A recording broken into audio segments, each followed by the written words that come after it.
like to call this meeting to order. Roll call. Councilman Samaluka? Here. Councilman Camilleri? Here. Councilwoman Diorminio? Here. Councilman Accomando? Here. Council President Mason. Here. I'd like to ask everyone to rise for salute to the flag.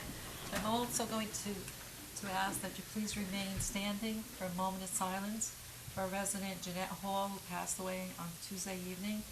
Jeanette was a member of our planning board and also one of the founding members of our project graduation. I pledge allegiance to the flag of the United States of America and to the republic for which it stands, one nation, under God, indivisible, with liberty and justice for all.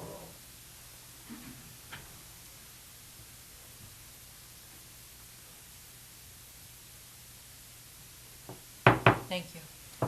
Thanks. Adequate notice of this meeting has been sent to all council members on March 27, 2015, and to all legal newspapers in accordance with the provisions of the Open Public Meetings Act, Chapter 231, Public Law 1975.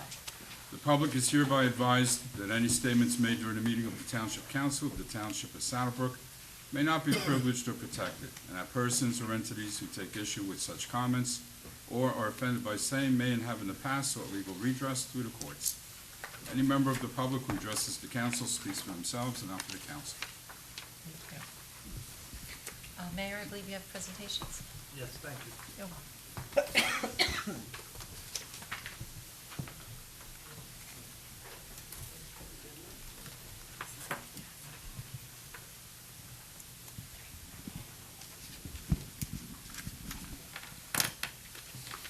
Good evening. We have two presentations tonight.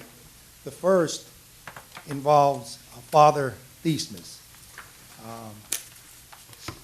We have him here tonight because Father Theismus is from St. Philip's the Apostle, Roman Catholic Church. And he's here tonight because we're recognizing him for his 25th year in the priesthood. Father Theismus came to Saddlebrook in 2006. We welcomed him here then, and he quickly became a big part of the fabric of the community. Our residents know him and love him. He's a caring and compassionate individual, and they count on him along with Father Matthew and Father John for not only spiritual guidance, but they also counsel many of our residents that are in need during difficult times. We have a proclamation here that I'd like to read. Father Theismus, please come up.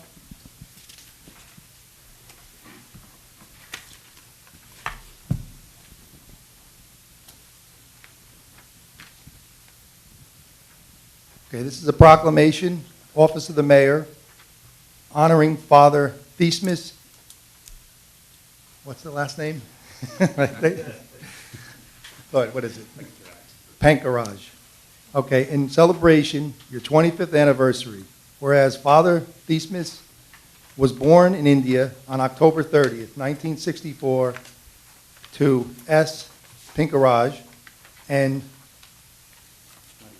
Maramil Pankaraj. Father Theismus has 3 brothers and 1 sister. And whereas Father Theismus attended St. Aloysius Primary School, St. Lawrence High School, and Carmel Higher Secondary School, he received his bachelor's degree in philosophy and a master's degree in theology at St. Paul's Seminary in Trichy, India.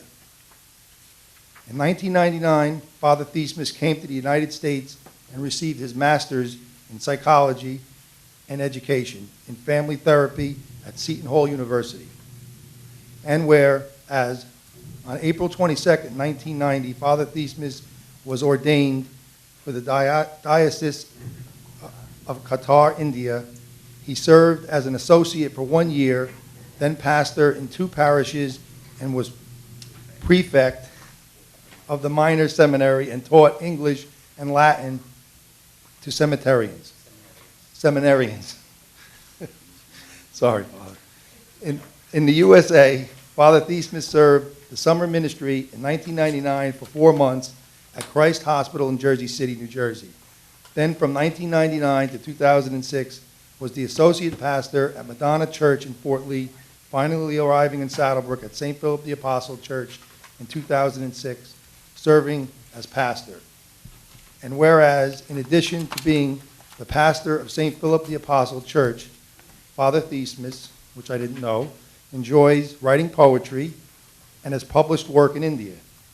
Music is another passion of Father Theismus, who composed over 50 religious songs and created 2 albums. Father Theismus is very motivated to participate in community building projects which directly improves the overall functions of the community living.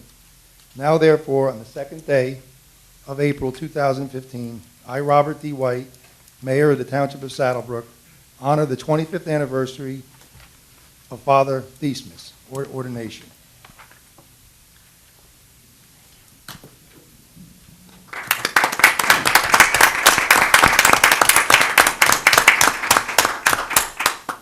I'm honored. Thank you, Mayor and the Council. Of course, all the wonderful people of Saddlebrook. I think Saddlebrook is the town which I spend most of my priestly life. The reason is, in 25 years, I spent only 8 years in India, 6 years in Madonna, 9 years in Saddlebrook. So most of my priesthood life actually happened in this town. I love this town, beautiful people, very family oriented, and of course I love my church. At this time, I once again thank you, all of you, for honoring me. Thank you.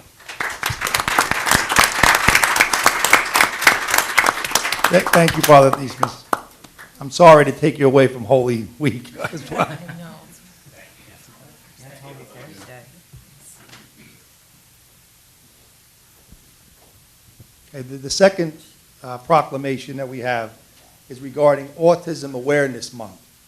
About 25 years ago, the Autism Society launched a nationwide effort to promote autism awareness and to educate the public about the autism spectrum.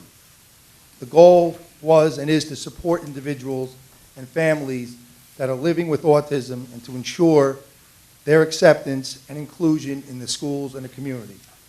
In support of Autism Awareness Month, the council and I are all wearing one garment at least of blue.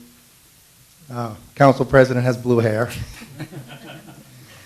And also, we have the front of Town Hall, blue light shining on the door. And also, again, this proclamation that I would like to read at this time.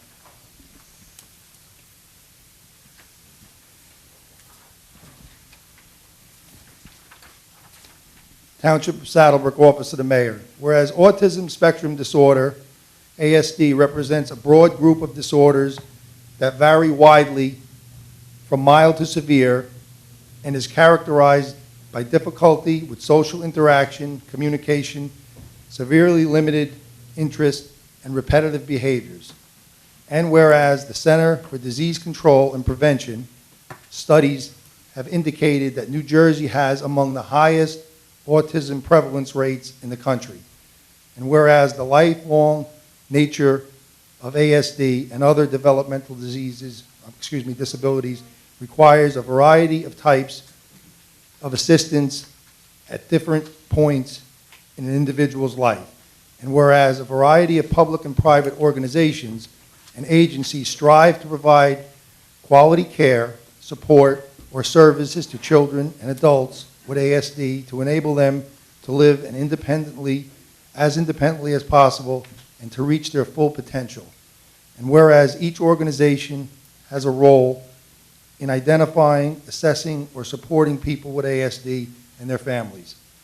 Now, therefore, be it resolved that I, Robert D. White, Mayor of the Township of Saddlebrook, do hereby proclaim April 2nd, World Autism Awareness Day, and April Autism Awareness Month in Saddlebrook, and encourage our residents to become educated and informed about the programs, services, and opportunities to support individuals with autism.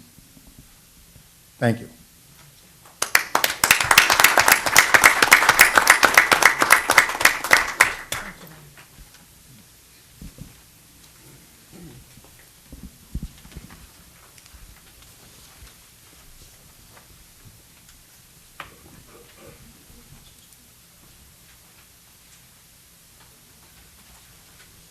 Before we open the meeting to the public, I would like to congratulate Father. Hopefully we'll have you for another 25 years at least. Thank you, Father, at least. Fortunate to have you. Thank you for all your service. And also, like Mayor said about autism, hopefully that the conversation will continue and we will grow more understanding and more compassionate, and hopefully at some point, hopefully in the near future, we will have a cure. It affects 1 in 68 children. This condition's been around since 1940. We've been trying to understand it. There still is no reason or rhyme for why it's increasing, but hopefully with today's technology and medical advances, that someday we will have a cure. Thank you, Mayor.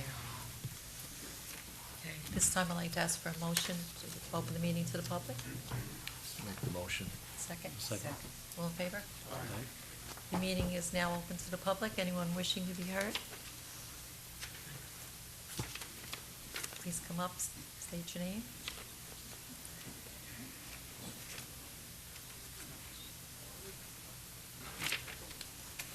Barry Tychek, 92 Claremont. Did we get the plans and all the pricing from Mr. Costa yet, or that we were supposed to get from last month? He said we'd have it all ready. Like what the bathrooms Yes. are gonna cost, how the bathrooms look, what do they look like? No, we still don't have a Still don't have it yet. definitive number. Like I say, I asked the council last month, it's been a month now, what are you waiting for to get rid of this guy? What are you waiting for? Larry, in defense of him, he was here Go ahead. Tuesday night, okay? And he did go over, there were a couple of changes, change orders and all. But we do have our engineer who sat in also in the Okay. meeting, and we're, he's Well, going, he's Flo, in it's tune to it. very hard to be deep into a project, I and you understand don't that. even have plans yet. No, we You did- have no idea what they're gonna cost. I mean, what is it gonna cost us? Tell us as a resident, what is it gonna cost us? What are the bathrooms, what is the storage facility, what is that costing us? Well, he's Do we giving have us an idea? approximate numbers, and No, I no, no, no, really no, don't no, like no. to throw numbers out If there. you ask this Yes. gentleman here Right. to give you a set of plans, he'll draw you the plans, he'll put the bathrooms in, he'll put the fixtures in, and he'll have a cost, so you know what to work with. I mean, you gotta tell Costa, say, look, Costa, hypothetically, we have $300,000 to spend on this bathroom. I mean, I heard he showed up with a piece of tile the other night, he didn't even know what it cost. What did he do? What is it, show and tell, like little kids? You bring something to it, if you accept it, you go with it? I mean, come on, you gotta have a set of plans to work off of. And you don't.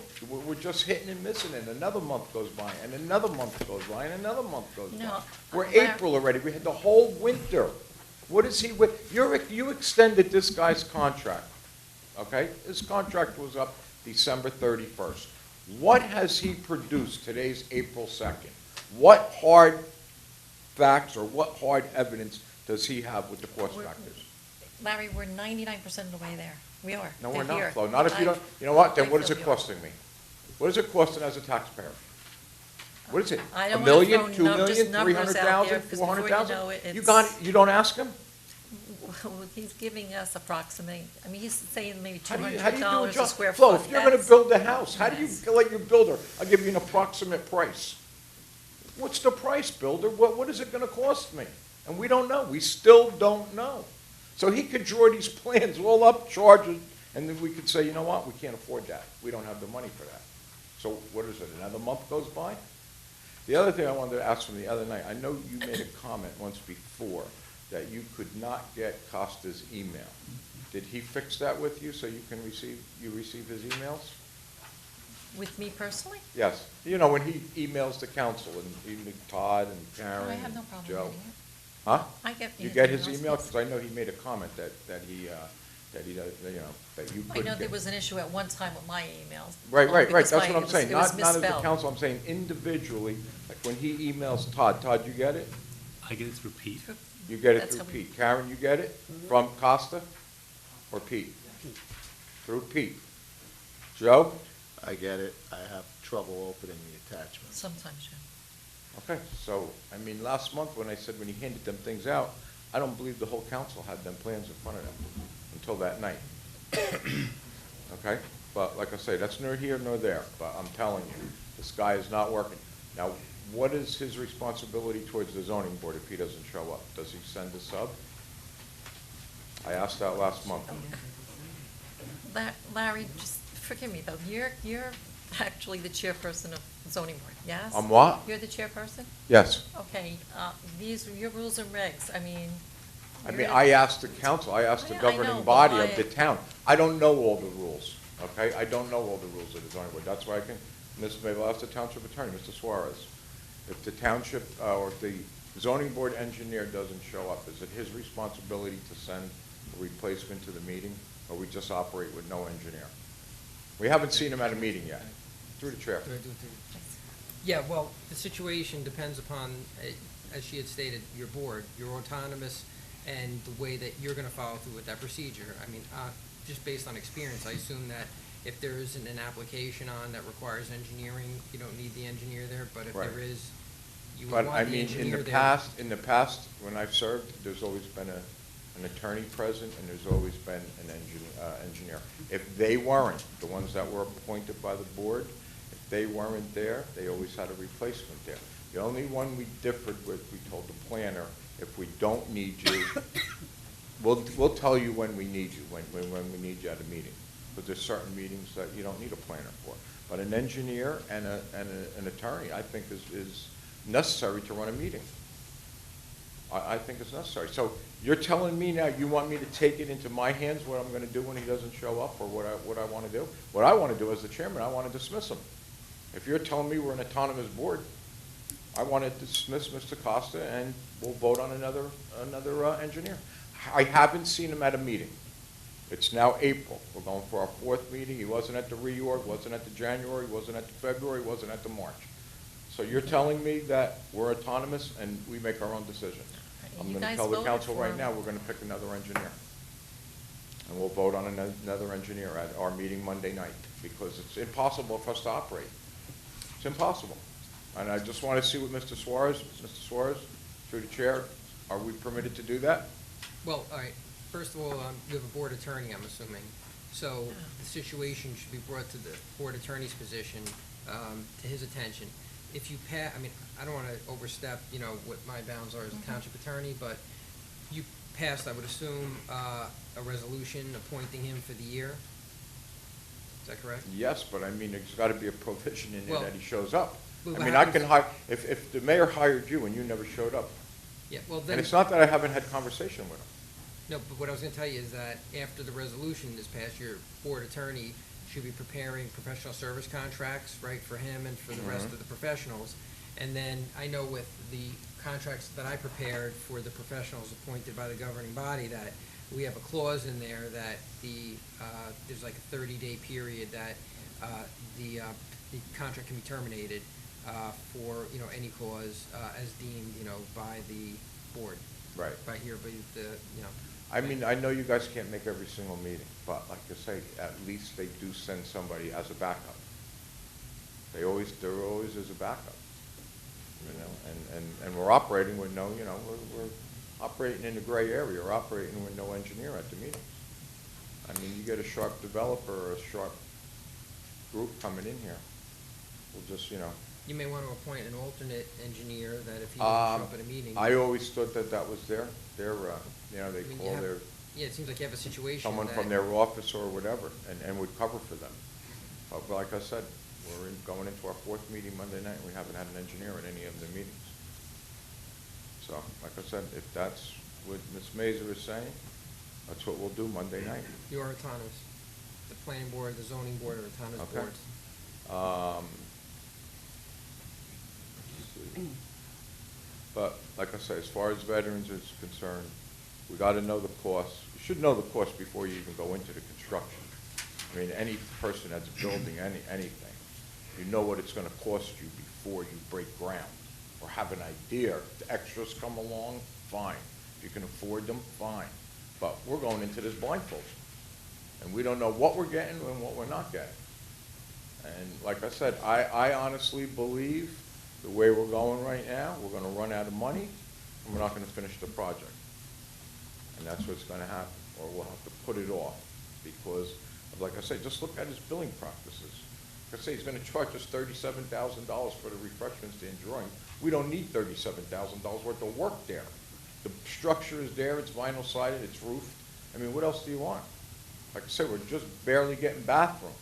So, you know, we can't go for $200,000 for a refreshment stand. You're talking about the 37,000 you're talking about the consultant fee that he Yes. brought up? He made it perfectly clear the other night that that was not going to be the case, that there That was was going not to be gonna no. be the case. going- But right. if we didn't Yeah, object, yeah. that would have been the case. That would have been Well, another bill that got budged Well, through. Larry, But I'm just, just saying, he tries. He tries. and we've been on top of it, it's Well, not an open check. I hope so, but, We have you know, the only reason that you are on top of it is because the noise is coming from out here. But as far as him telling you anything, he could tell you whatever he wants, and you people believe it. Like, I mean, even that concrete job, get 2 or 3 estimates, just check on the guy once in a while. We are. And see if you're legit or you're not. Because to do a $78,000 concrete job, that's a very, very big job in amount of concrete. And like I say, I know it's an extra, and I know they're gonna wrap you with that, but just get some of the We prices have to been. see. We Huh? have been. We have been. You have been? Yes. Okay, and he's good with his pricing? If we come back to him and he's got to tweak them sometimes. He what? He has to tweak them sometimes. You gotta We tweak do, him yeah, sometimes. we- Shouldn't well, have to. Shouldn't have to. If the guy's No. working for the town, you shouldn't have to tweak him. Thank you. Larry, I just wanted to comment a little bit on veterans. The plans were presented to us Tuesday. We have them in front of us. There were a few changes on there that were not on those plans, so he's got to change them. No numbers, though. No numbers, Larry. But So see, you know what? That's like me giving you a check. I gave you the check, but do I know what I gave it to you for? I don't know the amount. no, but you see what it has to be is when the plans are finalized, they got to go out to bid. Right. So that's why we have no But you numbers. have They to haven't have been an out. idea, or you have to tell him what your budget is. Well, he had plans of this porcelain tiles. I thought that was gonna run over and above. Again, I don't want it to go where we cannot afford it. I brought that up Tuesday. Right. So So I wanted him to give us you're on the same page. You're not alternate bids, Larry. doing porcelain and we're- Well, what it is I wanted him to bring in alternate bids, Larry, to tell us what that's gonna cost and to tell us what just a regular split block building is gonna be, and then we're gonna make the decision on what we can afford. And like But I we said, have no, Get another firm to bid, it could be the same bid, But- and see, let them come out and give you an estimate. right, on the but job. as of right now, we have no, we have no costs. We have no costs because we don't have any Let me finance ask you, on Joe, us. would you build a house like that? No. Then don't build a field like that either. Through the chair. Yes. Larry, he does know what our budget is, just so you know that. Well, do we know as residents? I think it's probably been mentioned before. The only thing we know is we bonded 2.1 and 2.3 total. But we don't know what's left for the bathrooms, and we don't know what's left for the storage. We don't know anything. Pete, Sorry. can we, We talked We a can number tell of that. 550 to 600,000 for the complete work for the refreshment stand and bathrooms. I believe we were at about 850. Yes. The balance in the bond, yes. With the budget we talked about at the time when this first started. I believe it was 850 after. We have a balance After the in- field. after the After- that's left, and that's left in the bond. That's left in the bond for the bathrooms and the concession. Anyone else wishing to be heard?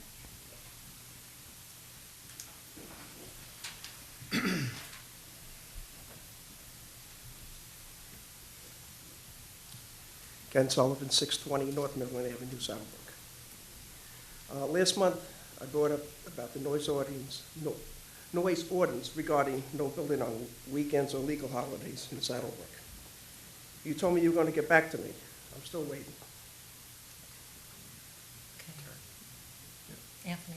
Yeah, we had discussed this at the work session, and it looks like the ordinance, because I reviewed your letter and the ordinance you attached, that's specifically pertaining to noise, prohibiting certain equipment, et cetera. But we believe that there may be a conflict in the code. I think we discussed that under the section, and I'm still doing some background information on it, entitled construction under, the building department regulations, which would allow for that. So at this point in time, there's, with the conflict in the, in the township code, it can't say that it's prohibited and it's not prohibited. It has to be, one way or another, resolved. There has to be a repeal and amendment of one or the other sections of the code, and that would be, I guess, in the council's hands, however they want to approach this with regard to resolving the matter. So it hasn't Because been- your section that you cited, that Yes. pertains to specifically noise, and it's not within the construction section. It pertains to commercial construction It pertains on to. weekends. Yeah, and that's correct. It pertains to noise in general, and I don't have right in front of me, it's somewhere in my package here, but I believe it talks about equipment, heavy equipment, machinery, et cetera, Mhm. right, on all weekends, right? Right, Prohibiting it. right. But then we talked about the fact that there's a section possibly in the township code that involves the building department and regulation with regard to construction being performed in the town that doesn't exempt the weekends, creating a conflict. Now, I was looking through the code, Mhm. and I'm trying to figure out exactly where that section would be in the construction department, and find that yet. So, So we're still working on it. correct. So you'll get back to me when you come to some sort of conclusion? Because either it's a law or it isn't a law, do you know what I Yes. mean? That's correct. All right. And in fact, yeah, so far what I have seen would prohibit the conduct. So I'll wait until we come to some sort of conclusion? Yeah, I don't know how the council wants me to approach it. You want me to contact the resident directly? It's up to you, or you want to do it at the next meeting, or the mayor wants to do it. It's up to you how you want me to approach it. I'll do it. All right, I'll speak with the mayor, you won't have to wait till the next meeting, which is, the end of, the month, next month. I'll speak with him, in the next day. Well, tomorrow's Good Friday, the township's closed, but within the next week, one way or another, we'll give you the information, and then we'll proceed from there. All right, thank you, council, thank you. Thank you. Through the chair, may I Yes. What we did was amend a provision in order to, I guess, roll back the hours of operation by one. So I believe the actual ordinance that we did, it was an amendatory ordinance, and it references the ordinance that we were amending. So I guess that's the place to The start. resolution, right? Was a resolution. Okay, so it was a resolution which referenced the ordinance, which I don't think was the noise ordinance. It was a specific time, I remember there were specific times in the ordinance that we were amending. So in the resolution, it might say, ordinance 105-12, so I guess that would be the first place to look and see what that says, because it specified exactly what ordinance we were trying to amend. And I don't remember it being the noise ordinance that we were amending. So then you're talking about the construction code that we're talking about? where it was amended? I'm assuming it was in a different provision, it might have been in the general construction portion of our general code. And I know the company, was it Unit, what company? was it? General code. General code Yes. comes in, and sometimes there's things on the books that are kind of silly after a certain number of years that don't apply to the township anymore. But we kind of try and make sure, and sometimes they'll see that there is a conflict, and they'll let us know, and then we'll decide. But I guess that's the first place to look and see what reference was made to that amending resolution. So when was that done? Do you remember how long ago? You have a copy. Oh, yeah. It wasn't that long ago, it was November. November, yeah, Give or 6 take. months ago. Because then you amended the ordinance with the resolution. No, it was an exemption for one location. Oh. But I'm thinking that it probably referenced I'm not Hours sure. or something. It might have said, under our ordinance, whatever the number is, hours of operation are X to Z, X to Y, and we are now changing it from Z to X, whatever it is. Yeah, I'll double check. I didn't see anything, Peter. I'll double check it again. And if I don't, I'll just Okay. get another copy. I'm assuming that because there were hours that they said, hey, your ordinance says the hours of operation are such and such, 8 to 5. we wanted to do it from 7 to 5, I forget the actual, it could be 9 to 8, whatever it is. But they knew what the hours were, and they were asking for, I think they were asking for 2 hours, and we didn't give them 2 hours. It was just like a 1 hour. I think they wanted to get it, so, like from, it's, might have said 9 o'clock, you can't start before 9, and they said, we want to start at 7, and then we kind of says, well, we're not going to do 7, but maybe we'll give you 8. I believe that's the way it went. So I Could guess you the- say something? How can you change hours on Saturday if you can't build on Saturday? I think he was just trying to change the hours during the week. And he just slipped in Saturday from 8 to 5 or whatever it is. But if there's no building, then you can't change hours. I'd be lying to you if I told you I don't have it in front of me, but I think that he wanted the times changed, but I don't think it said your ordinance prohibits construction totally on Saturday and we want to do Saturday. I don't think so. I don't have it in front of me. I apologize. But I thought it was just the hours that were, you know, there were set hours for Monday through Friday. There might have been a set hour for Saturday. Because I know, I know that construction has gone on in this town on Saturdays. And they're doing the field on Saturdays. Through the chair, I can vouch for that. Being a police officer, there's been construction on Saturday for as long as I can remember. Commercial construction? Well, construction of all types, yeah. And I think if you read that, Yeah. it says heavy machinery. I mean, if they're building a new house, they're gonna have a They're building- backhoe there, and And they're building a building, though. It's not a house. They're building a self-storage building. It's not, you're working on a house or you're putting on a roof. You're doing heavy construction with that. That's my view. Ken, have they started? They haven't started. Not yet. I just know that it has gone on. I've seen both commercial, residential construction for as long as I can remember. Not on Sundays, never Sunday, but Saturday's been pretty much the case for as long as I can remember. But due respect, maybe no one's ever brought it up either. Possibly. Possibly, okay. Maybe no one's brought it up, so that's why it's going on. It's just hard when you haven't enforced something for so long and then to turn around and say, well, it's illegal. All right, good luck with your decision. Thank you.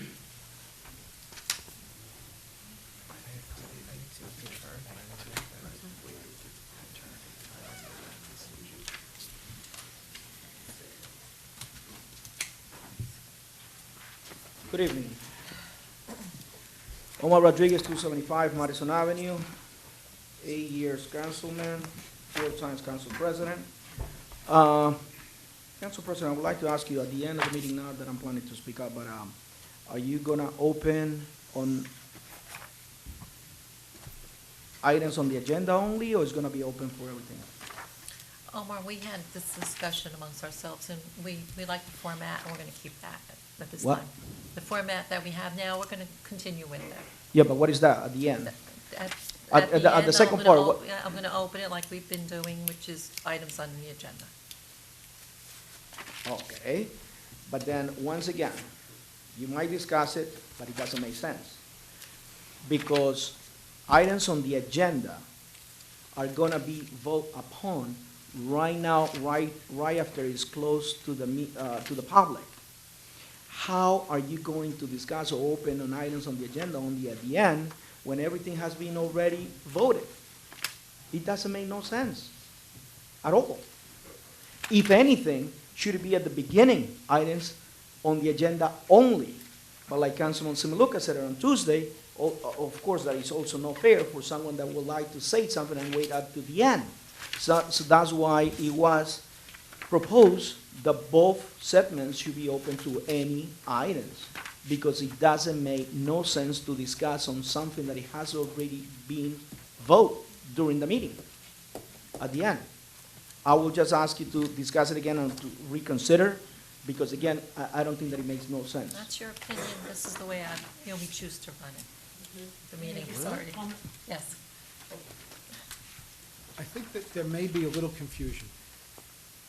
Right now, in the public portion, in the beginning of the meeting, you can make comments on agenda items Mhm. and anything else. That's correct. And just at the end, then it's limited to agenda items. So if you have any comments on something that will be brought up that's mentioned on the agenda, you certainly can do that. If you have a comment on a resolution or an item for discussion, an ordinance, you can do that.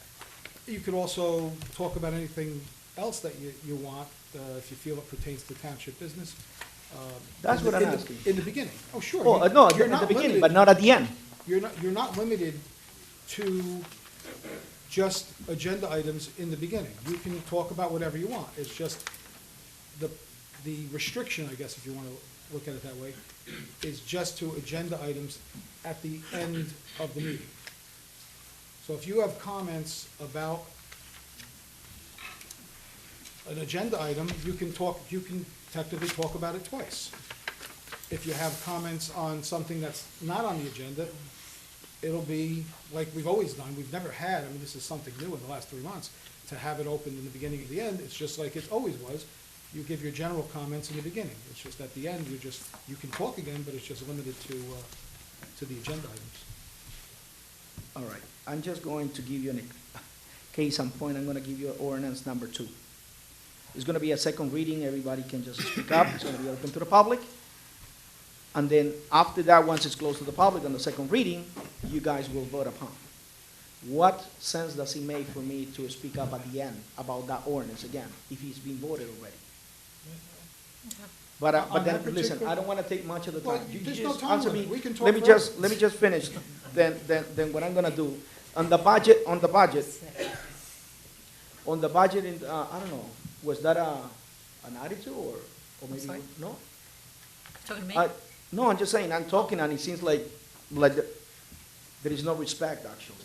It's the same that if I will go up there and you're talking and I'm laughing and whatever, I don't think that you will appreciate that, right? So I guess respect comes both ways. Please. For the budget introduction, is it gonna be open to the public or is just can we ask the questions now? Okay, should we wait for the presentation from the auditor? Because first and foremost, I would like to know, based on an assessment house right now, $350,000, and I believe it was gonna be lower, what is gonna be the taxes? Are we gonna be on the cap of 2%, or if less, or 1%? How much of the taxes, what is the equivalent?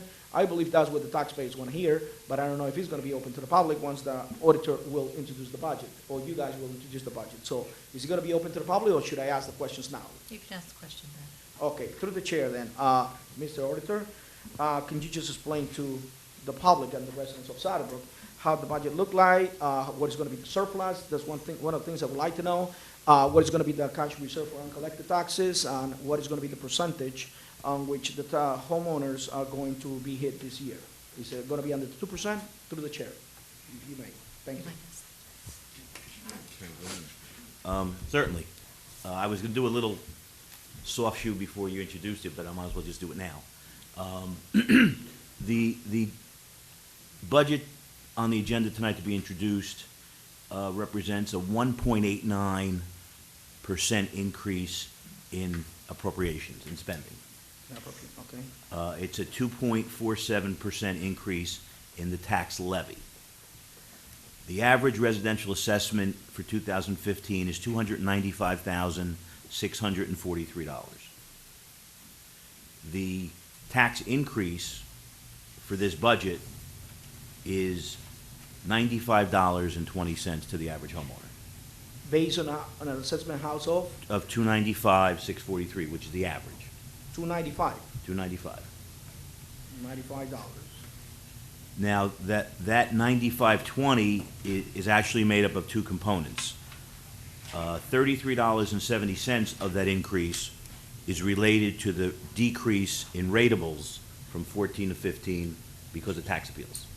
That's what I was gonna say, okay.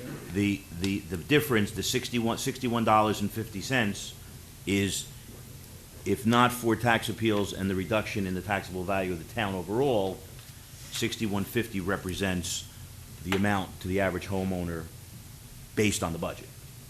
The other $33.70 is out of anybody's control. It's tax appeals and reductions.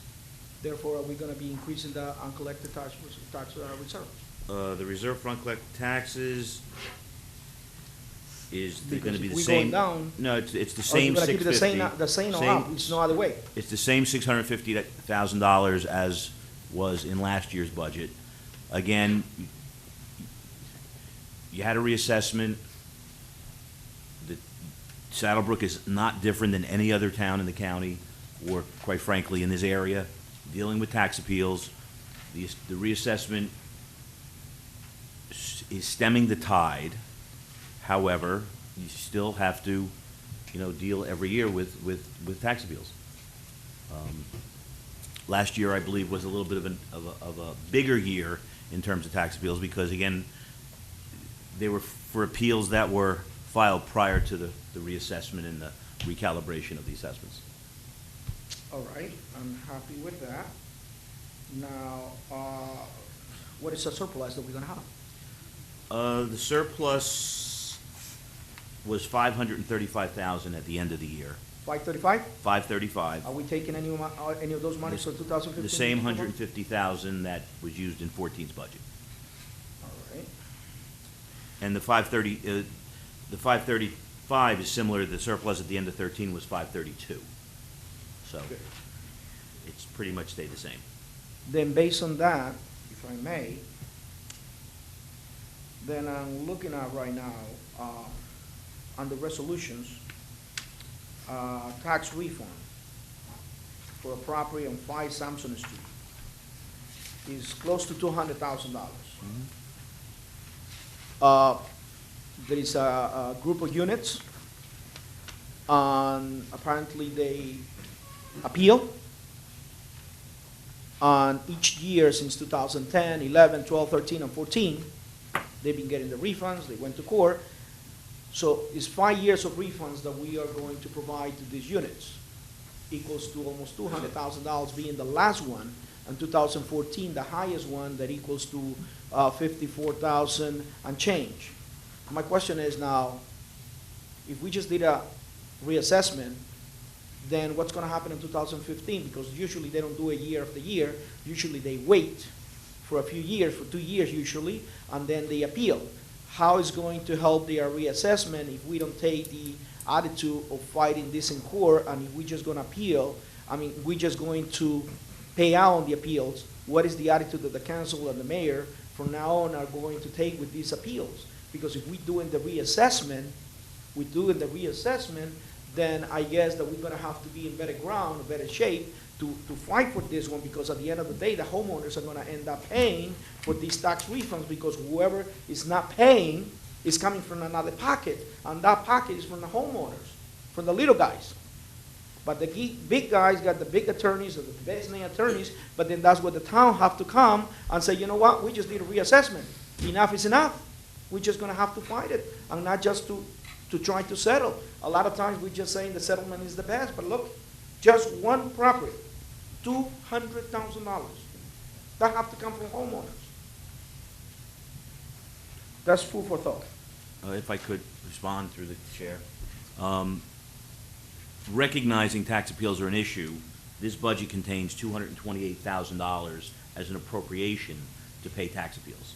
Okay, Mr. To the chair. Let me finish, Okay. okay, Omar? The reassessment, which was authorized in 13, was on the books for 14. The theory behind that is for 2014 going into 2015, all of the properties, commercial, residential, industrial, apartments, whatever, in the town, have had their assessment changed to reflect the more current market as opposed to the market that was there when the reval was done in 2000 and, Pete, help me, 2007, 2008, something like that. Right.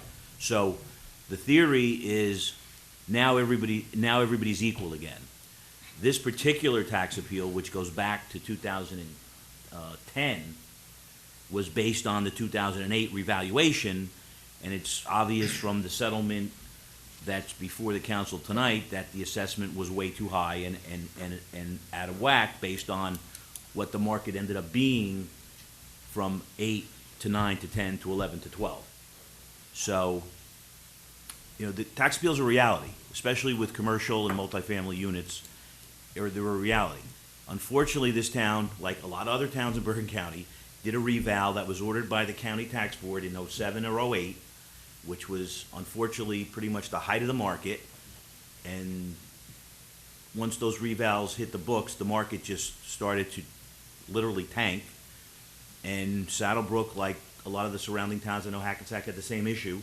They had to go back in and get relief by being able to do a reassessment, which is a lot cheaper than doing a full-blown revaluation again, and get everybody back to what the market was, which theoretically will stop. I don't have the statistics for this year.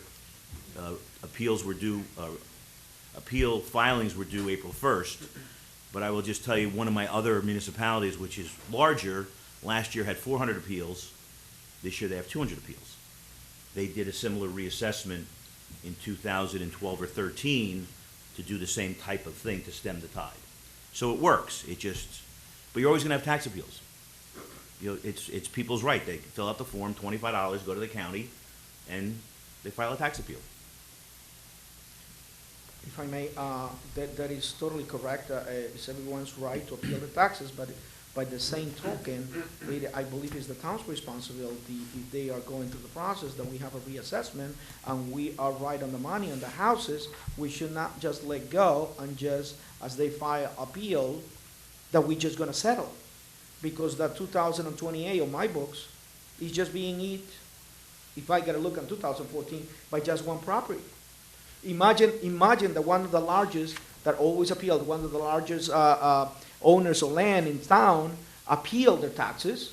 That's just that property. It costs triple whatever we are reserving, the 228,000. And you're totally right, that it's everyone's right. But what I'm trying to say right here, and I do not want to argue on the 228,000.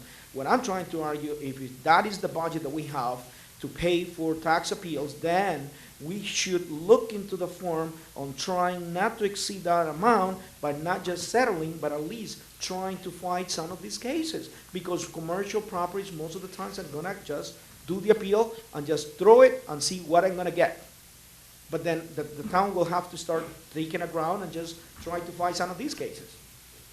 And moving on with this, I will just have, thank you, Mr. Auditor, for the information.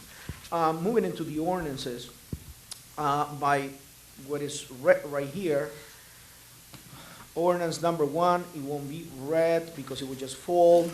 It will not be a second motion, I guess. It will not be a second motion, will die. I just want to assume, by the way, the board, can it be possible in the future that the board can be moved elsewhere? Maybe to the back? Anywhere else that it could be more accessible, the bulletin board, so we can have access to the ordinance or resolutions? Just if you can, or just maybe move it more to the left, or maybe in the back, or whatever.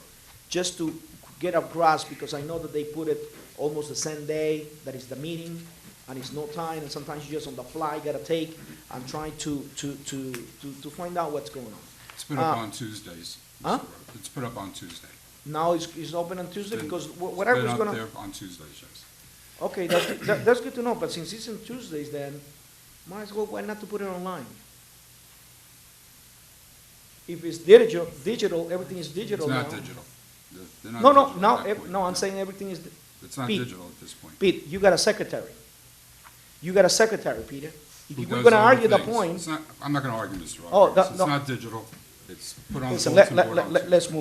let's move with this. Listen, you, Mr. Lodico, you are the clerk. You are the clerk of the council.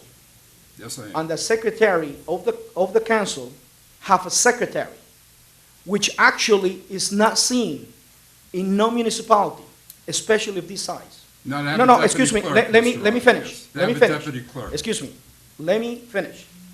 So it's the secretary of the secretary of the secretary, right?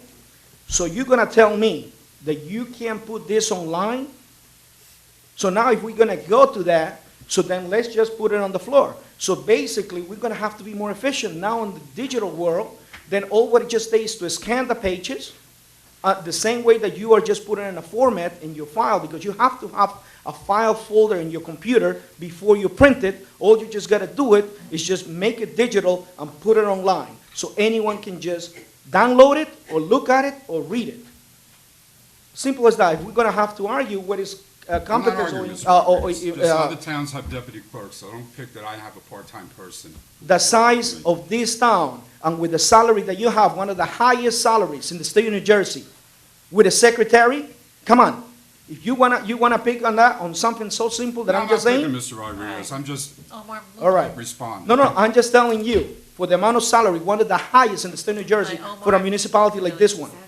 It's No. really, this is out of line. No, it's not out of line, because actually I'm just suggesting something, and it's very defensive. And I'm just saying, for the kind of money, or the amount of money, that's the least that it could be done. So anyhow, and that's the ordinance number 1. So it's not gonna be read, because I guess on ordinance number 5 is the same. It's gonna be introduced on first reading, another ordinance, I couldn't read it. But I would like to know what is the difference, or what is the problem, why is being killed, the second reading, the ordinance 1590-15. Any particular reason? Well, I know, go ahead. It's up to you. Well, So you can- I'll give you the short version.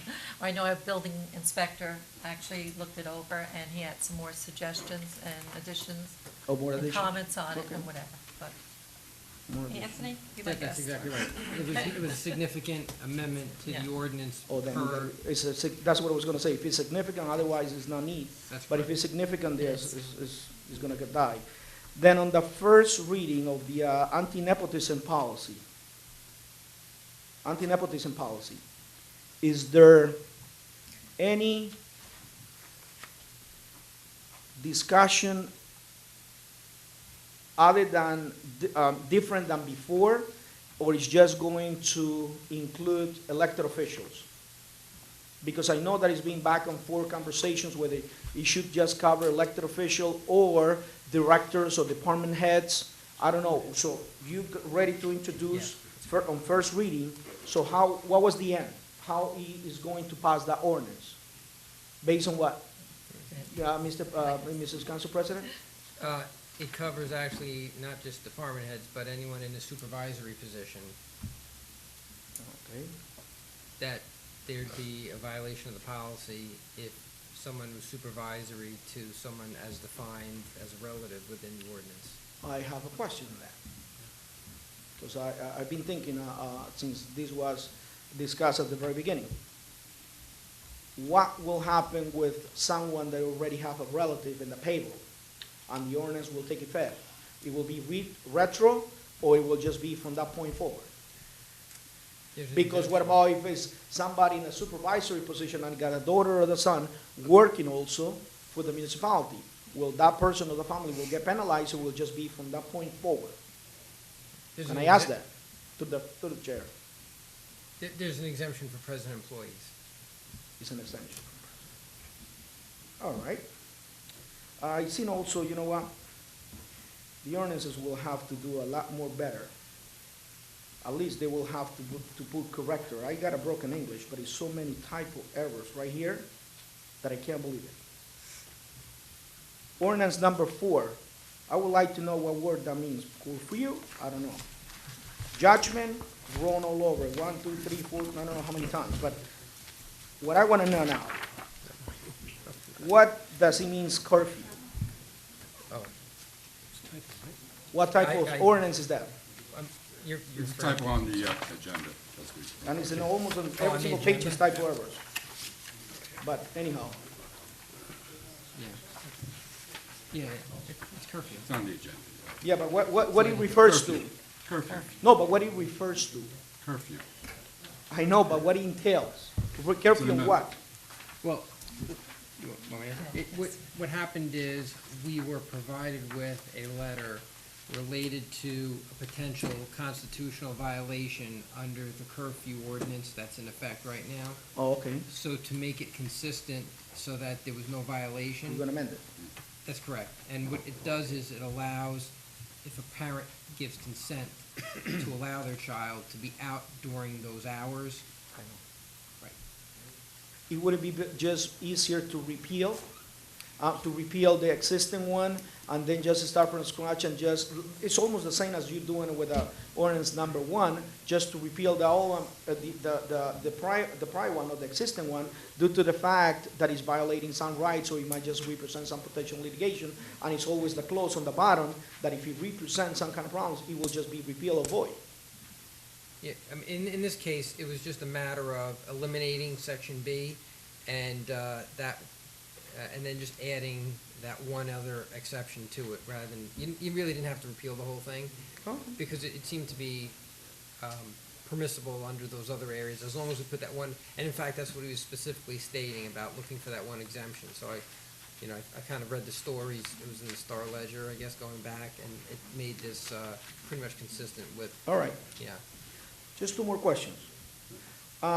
May I know what is the approved settlement for resolution number 28? Yeah, is that the Nicky Boy matter? Yes. Go ahead, answer. So, under that, what happened is, we resolved that we're gonna receive $5,000, and I'm working on a license agreement, and I think we're vacating an easement, and this is by the DPW. By DPW. Garage. It was, when I was appointed, it was already in a litigation matter, Okay. and, I hope No, I it's not- it's closed not it out. Now it just came to my mind. I'm not aware of Mr. Solomon was here before the podium, and I just heard about an ordinance, and it's existing ordinance, and it's my recollection, when I read it, yes, that we have an ordinance that actually, it prohibits construction on Saturdays. It is my recollection. Two wrongs don't make one right. You could be making for 50 years. That doesn't make past precedents. 2 wrongs don't make one right. If that is what is in the books, that's what it have to be abide for. Then, if anyone have any problems, then the ordinance will have to be amended. That's the right way to do it. Because you don't make laws just to favor just one particular company or somebody, regardless whether it was enforced or not. It just maybe that it was never be brought up to light. But if that is the case, and again, I'm just talking from top of my head, from years ago that I read it, because I believe that it was discussed by someone, but it was some kind of the person of the construction company backed down and said no construction on Saturdays. I believe so. That will happen years ago. So that was never an enforcement, so it was never a follow-up. But I believe it was like some 8, 9 years ago that it was brought up, and I believe that it was not just Sundays. And again, I will just, through the chair, I will ask the legal counsel maybe to revisit that ordinance, and if so, present it back to the council, and maybe, you know what, nowadays, they need to work on Saturdays. You want to allow it, it's opening on Saturdays, but what the ordinance says, if it says not to work on Saturdays, then no one should be able to work on Saturdays, no commercial construction. And then another thing that I just heard on a change of conversation, that a resolution was passed, and by just listening to the conversation, it is my understanding that when it's an ordinance, you cannot amend anything on the ordinance through a resolution. That is wrong. That's correct. Never, ever, ever. Resolution will never supersede an ordinance. That's law 101. The only way to repeal, amend an ordinance is through another ordinance, the same ordinance, but never through a resolution, because that will go nowhere. That will just go to the trash basket. And finally, I see some applications tonight, and I said it on Tuesday. I strongly believe that each applicant should come in front of this council whenever they're gonna renew their license, and it's not a waste of time, or it's not a waste of your time, because that's the only way that we have in order to make sure that they're doing the right way. I'm just gonna make another sample. There is a limo service for Liberty. It says 250 Pelly Avenue. You know how many applications we have authorized on the same address in the last 2 months? Now my question is, how many cars do they have registered to the name? Those are the questions that they should be asked at this council before they get renewed. Some of them might have 2 cars. Some of them might have 200 cars. Then what? And the property just got parking lot for 100 cars. Then guess what? Cars will be parked in the neighborhood, on the streets. Who can tell me now how many licenses we have offered to the same address on this property, and how many cars represent each of these companies? I guess there is no answer because it's very difficult for just playing or just trying to guess. But I think that that should be a way to improve the quality of life in town. And then by the same token, I see another license, but then I just want to go to Route 46, not in this particular application right here, but there is plenty of applications from Route 46 in the last 2-3 months. Some of them has evolved from one particular business that they got licensed. They have subdivided into other businesses. So then they are charging or collecting rent, but those businesses are not registered with the municipality. They might be within the same domain, but they are subleasing, and that sublease is subleasing. When are we going to stop? That is quality of life. Some of other businesses are coming all the way to the edge on Route 46. What happened when the people are with a wheelchair? There is no room to come through Route 46 because the cars are blocking up to the edge of Route 46, and that's a state property. 10, 15 feet, 15 feet actually to the inside is a state property. But those are the concerns that it should be addressed right here. You want your license renewed? Then from now on, you know what? You're going to have to learn how to park, because they're using every single thing. But what about the people that will have to walk when they have to take the bus? Are we waiting for a casualty to happen, for the town to be sued in order to react? Those are the concerns that the residents need to be here. Because, again, and I spoke on Tuesday about the massage parlors. We have an ordinance. It should be closed at 10 o'clock. Guess what? Most of them, 2, 3 o'clock in the morning. And businesses going in and out, and I don't think, even though that some of you might say enforcement, then if it's going to be enforcement, then we're going to have to amend or repeal the ordinance or change it if it's too early. But if the ordinance is there, it's to enforce it and to actually to keep it.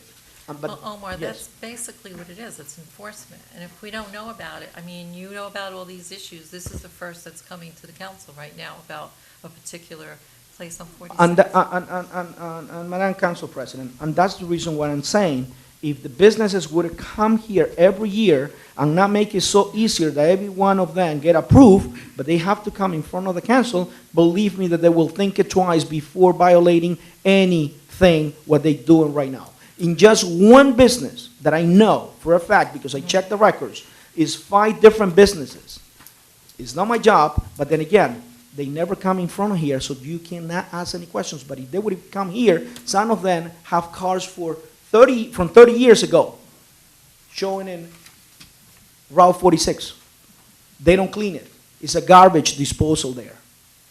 And they still get renewal? That's unfair. That is unfair, because everybody should upkeep their property. Thank you for listening. I don't want to bore you no more. Through the chair? Yes. If I may. Just on livery, because Mr. Rodriguez brought that up, we have a comprehensive application process. I have one here.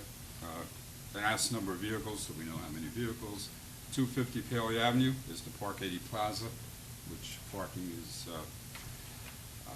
is quite a bit of parking. Right. We also have certificate of insurance, registration, goes to the police department reviews it, comes up to the town hall, and we put it on the agenda after that process is complete. Since he just touched that issue, I'm not saying that it's wrong. What I'm trying to say is, who can tell me right now how many cars, how many permits, how many licenses we have approved in the last 2 months for the same location, even though that it might be big. But you know how many tenants do they have? How many parking spaces are required right now? What about if one of these livery companies are from out of state or doing service, shuttle services? What about if they got 100 or 150 cars parked over there? Nobody can control that. So all I'm just saying is just, even though they're on the application, it says something, right here, when they come over here, they open themselves for questioning. And if they do not do it this year, maybe next year they will improve it. But it should be some kind of, how can you say, questions and answers. Because you can just drive through Route 46 and you can see it all. But then I just wanted again, to explain the process for this. you know, and I know it very well, but then my thing is that the clients, like in any other municipality, they should come in front of the council if they want their license to be renewed. The same goes for liquor license. Thank you. Anyone else wishing to be heard? At this time, I'd like to entertain a motion to close this portion of the meeting to the public. Motion. Second? Second. All in favor? Aye. Any opposed? Okay.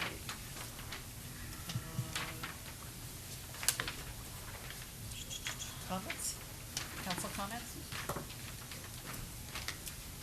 Let's start in that. Can I get a comment, Phil? Okay, okay. Getting it. Mr. Cavalieri? Yes. Yeah, I have a few comments. You know, it goes back again to veterans, Lar, and I'm not directing it at you. I agree with a lot of things you're saying. The only thing is, like, even if I was building my own house and I wanted to bid it between different contractors, I gotta have my set of plans first, you know? And that's basically what we're waiting for with the bathrooms and the concession stand, the final set of plans. So like, We're not gonna have a dialogue right now, it's closed. You can do, well, we have, with the open portion is closed. I just wanted to comment on that, that's all. Thank you. Okay.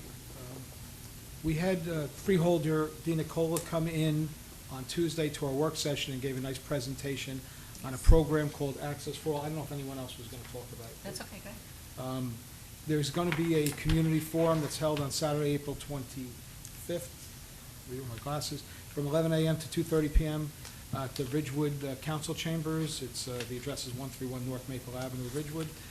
It is to try and get as many people involved in getting anybody, assume it's going to be called differently abled, but you're currently disabled persons, giving them access in terms of just physical access. And she mentioned some things that we didn't think about closed captioning for people who are hard of hearing on some of the broadcasts, to try and codify that and make it all uniform.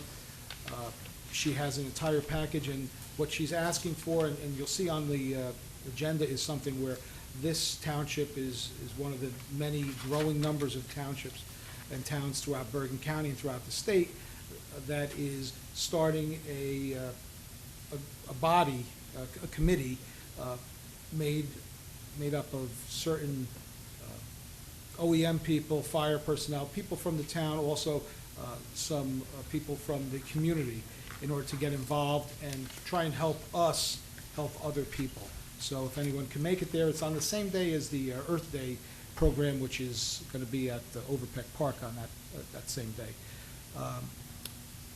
The other thing, there was a comment about the tax appeals, and I think that one of the problems that we have with the tax appeals is years ago, the council took kind of a scorched earth concept on fighting tax appeals, and that was, I think it was by maybe a resolution or something like that we will not settle any case whatsoever, and we are going to take every single case to trial. Well, it just doesn't work like that, because they're basically, for those who don't know, there's pretty much one judge in Bergen County that decides every single tax appeal. So tax appeals go, and Steve could attest to that, you go back years and years and years, and by the time you get to court that 1 year that they filed for the taxes, now it's 4 years. So if you lose, you're paying 4 or 5 years. And we ended up, when Mr. Mulestock came in, there was a ridiculous amount of cases that were still pending. We don't just settle cases because someone says, please settle the case. Well, we have an attorney, and now it's Mr. Ironman who's doing our tax appeals. It was Mr. Mulestock. We have an appraiser. I don't know, are we still using McNerney? I believe so, yes. Yeah. So we're using an appraiser, and they give us their opinion. And if in their opinion, we can win this case and it's better, it's justified to go forward, we're not afraid to go forward. But if they tell us that even our numbers are bad, and the person is gonna get a very good tax appeal result, it's in our best interest to settle the case. And a lot of times when we do settle the case, if we owe 5 years, if it goes back 5 years, a lot of times the applicant, the person who's suing us, will agree to withdraw 1 or more years. So let's say it goes back 5 years. They might say, you know what, we're not going to do anything for 2010 and 2011, and we'll pay forward. So in many cases, settling is the best option. Not in every case, but to take a position that we are going to fight every case from beginning to end, it's just not realistic, and it's not, it doesn't make economic sense. And I'll go to, when we do the old and new business, but I just want to commend Ms. Dominio for running the Easter egg hunt. It was actually a whole setup there, and it's on TV. So thank you for taping it, and now with the TV station putting more things on, the public can see more of what a community we have. It was very well run. Todd and his wife were very involved in it. We were all there. But thank you, Karen, for doing a great job on that. Thank you. That's it? Okay. Ready to move on to ordinances? Okay. Yep. First reading of ordinance. Excuse number- me, Oh, sorry. Oh, you forgot me again. well, I figured you'd come, oh, I'm sorry, after, sorry. That's all right. I wasn't paying attention. I only have a few things. I'll be brief. Yeah. Ordinances, sorry. People say I hold this too close, so I'm not gonna hold it anymore. I rock. Anyway, I want to talk a little bit about the budget. It's being introduced tonight. I want to commend the auditor, Steve Walcott's, CFO, Ray Carnival, and Business Administrator Pete Ludico, along with all the council members. I think we worked very hard, and I feel that this is a very good, sound budget.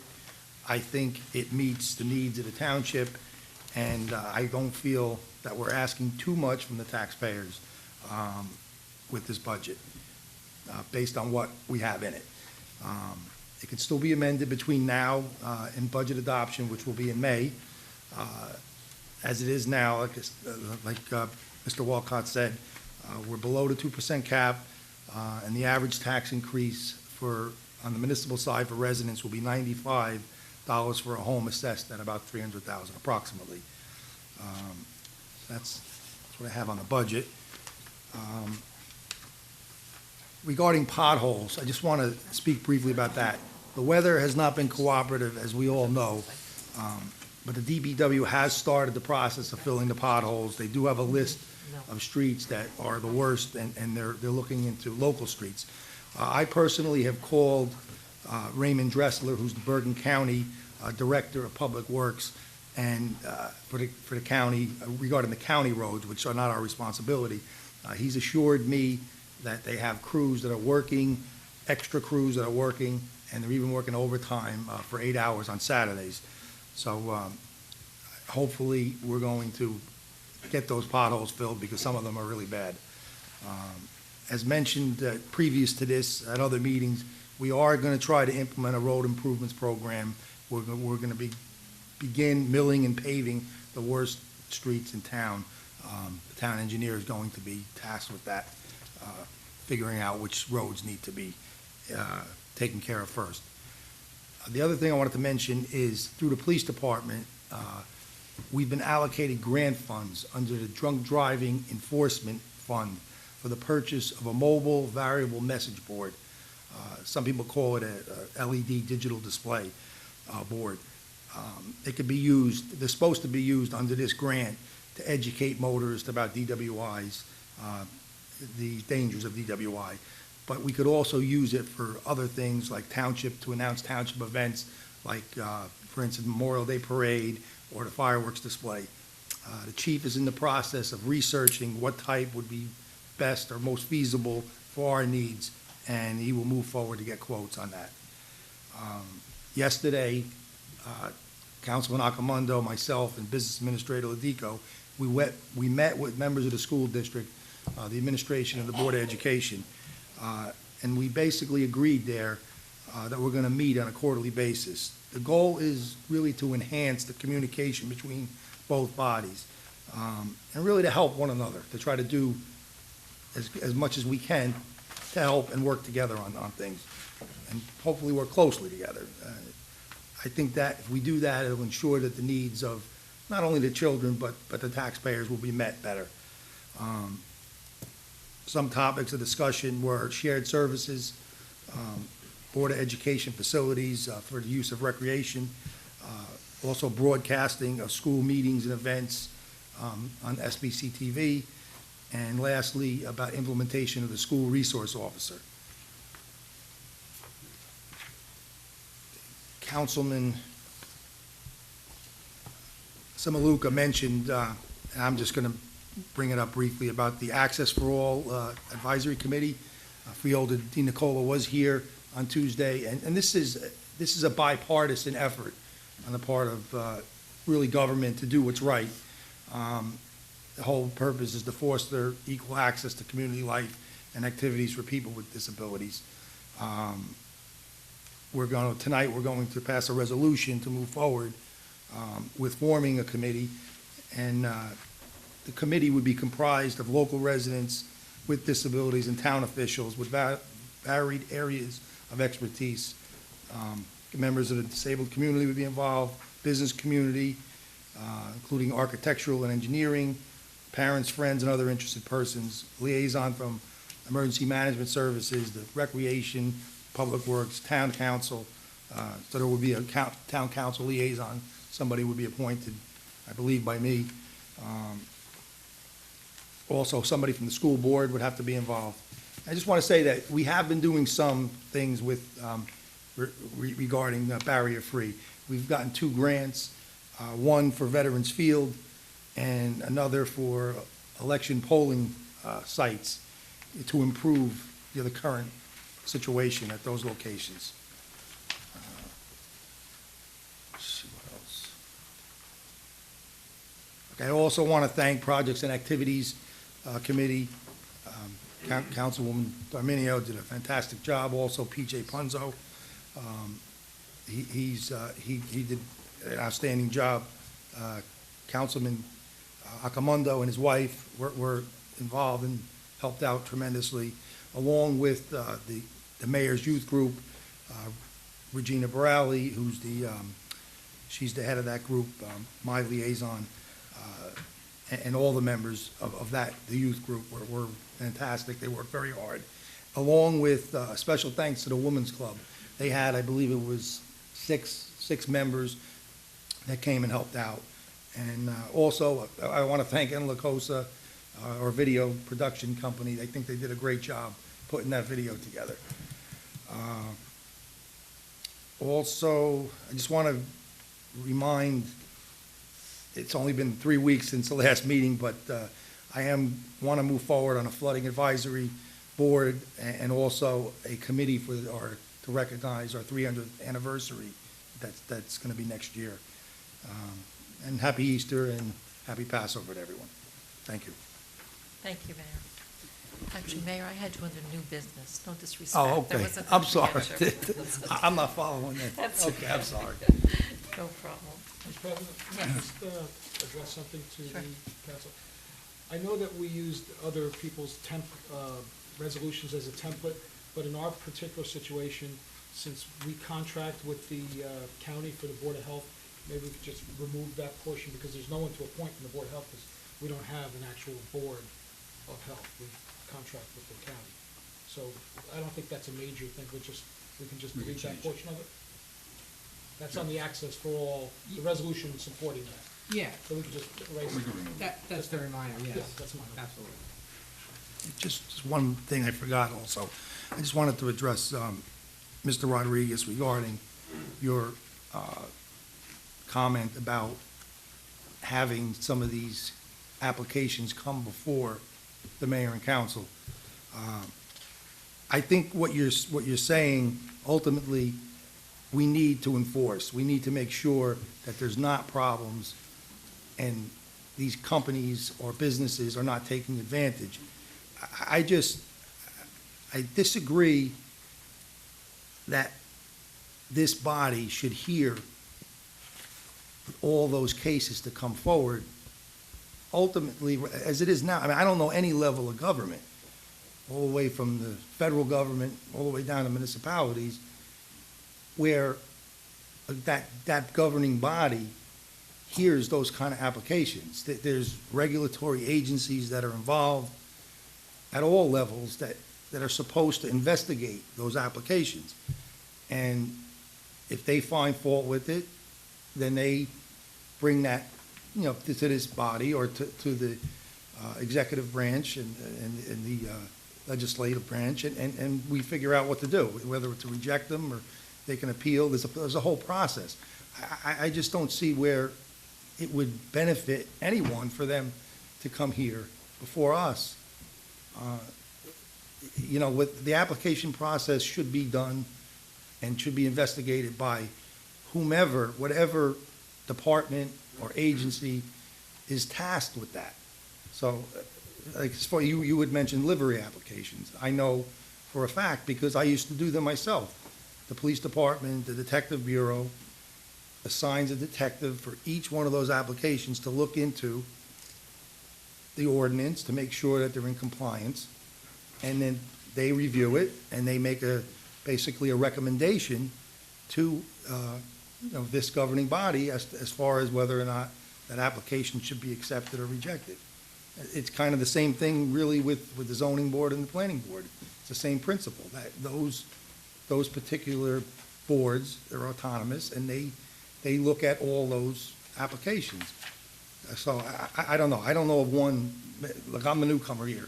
There could, maybe some townships do that, but I don't know. I don't see that would be a good idea, and it would be very time consuming. Anyway, thank you.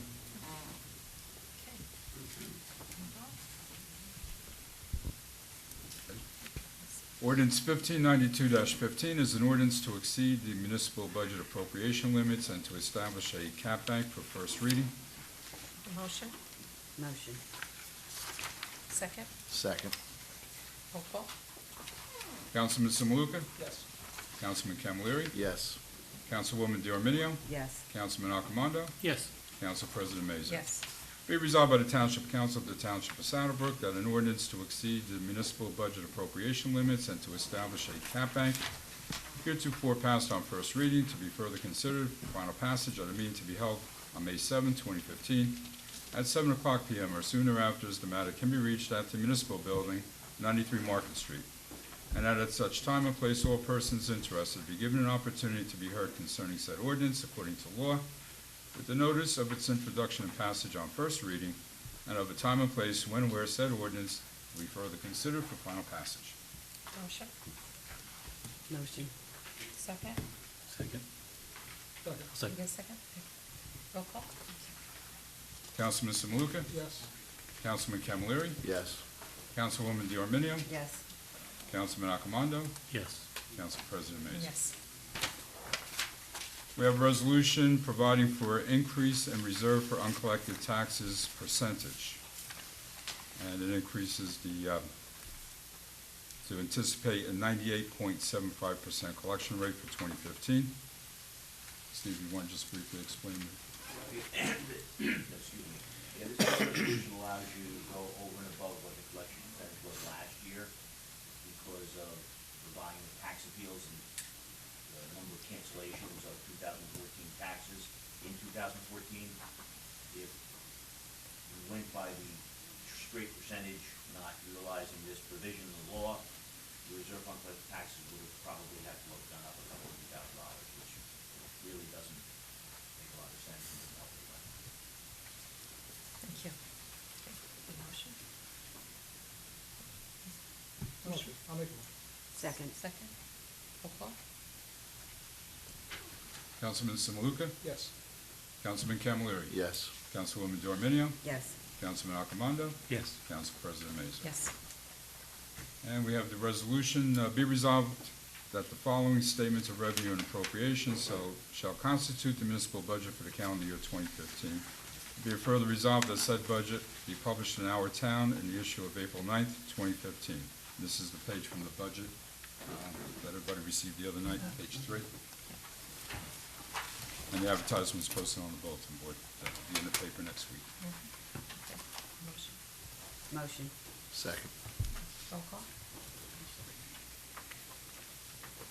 Councilman Simaluka? Yes. Councilman Camilleri? Yes. Councilwoman D'Arminio? Yes. Councilman Accomando? Yes. Council President Mason. Yes. And that's the introduction of the budget. So, that's it.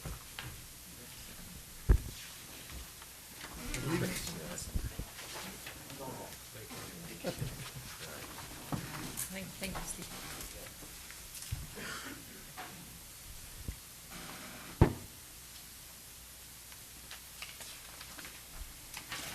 We have ordinance 1590-15 for a second reading. Ordinance adding chapter 51 entitled Abandoned Property of the Township Code of the Township of Saddlebrook. Based on the legal opinion of the township attorney, there will be no second reading this evening, but we'll be introducing an amended version later on.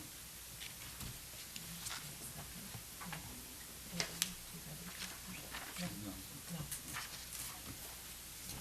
Ordinance 1591-15, an ordinance to amend Chapter 154 of the revised general ordinances of the Township of Saddlebrook entitled Property Maintenance to require clearing of snow around hydrants for a second reading.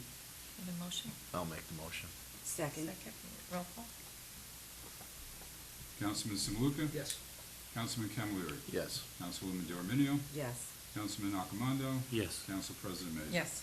An ordinance to amend Chapter 154 of the revised general ordinances of the Township of Saddlebrook entitled Property Maintenance to require cleaning of snow around hydrants. Motion for hearing? Second. Second. Roll call? Councilman Simaluka? Yes. Councilman Camilleri? Yes.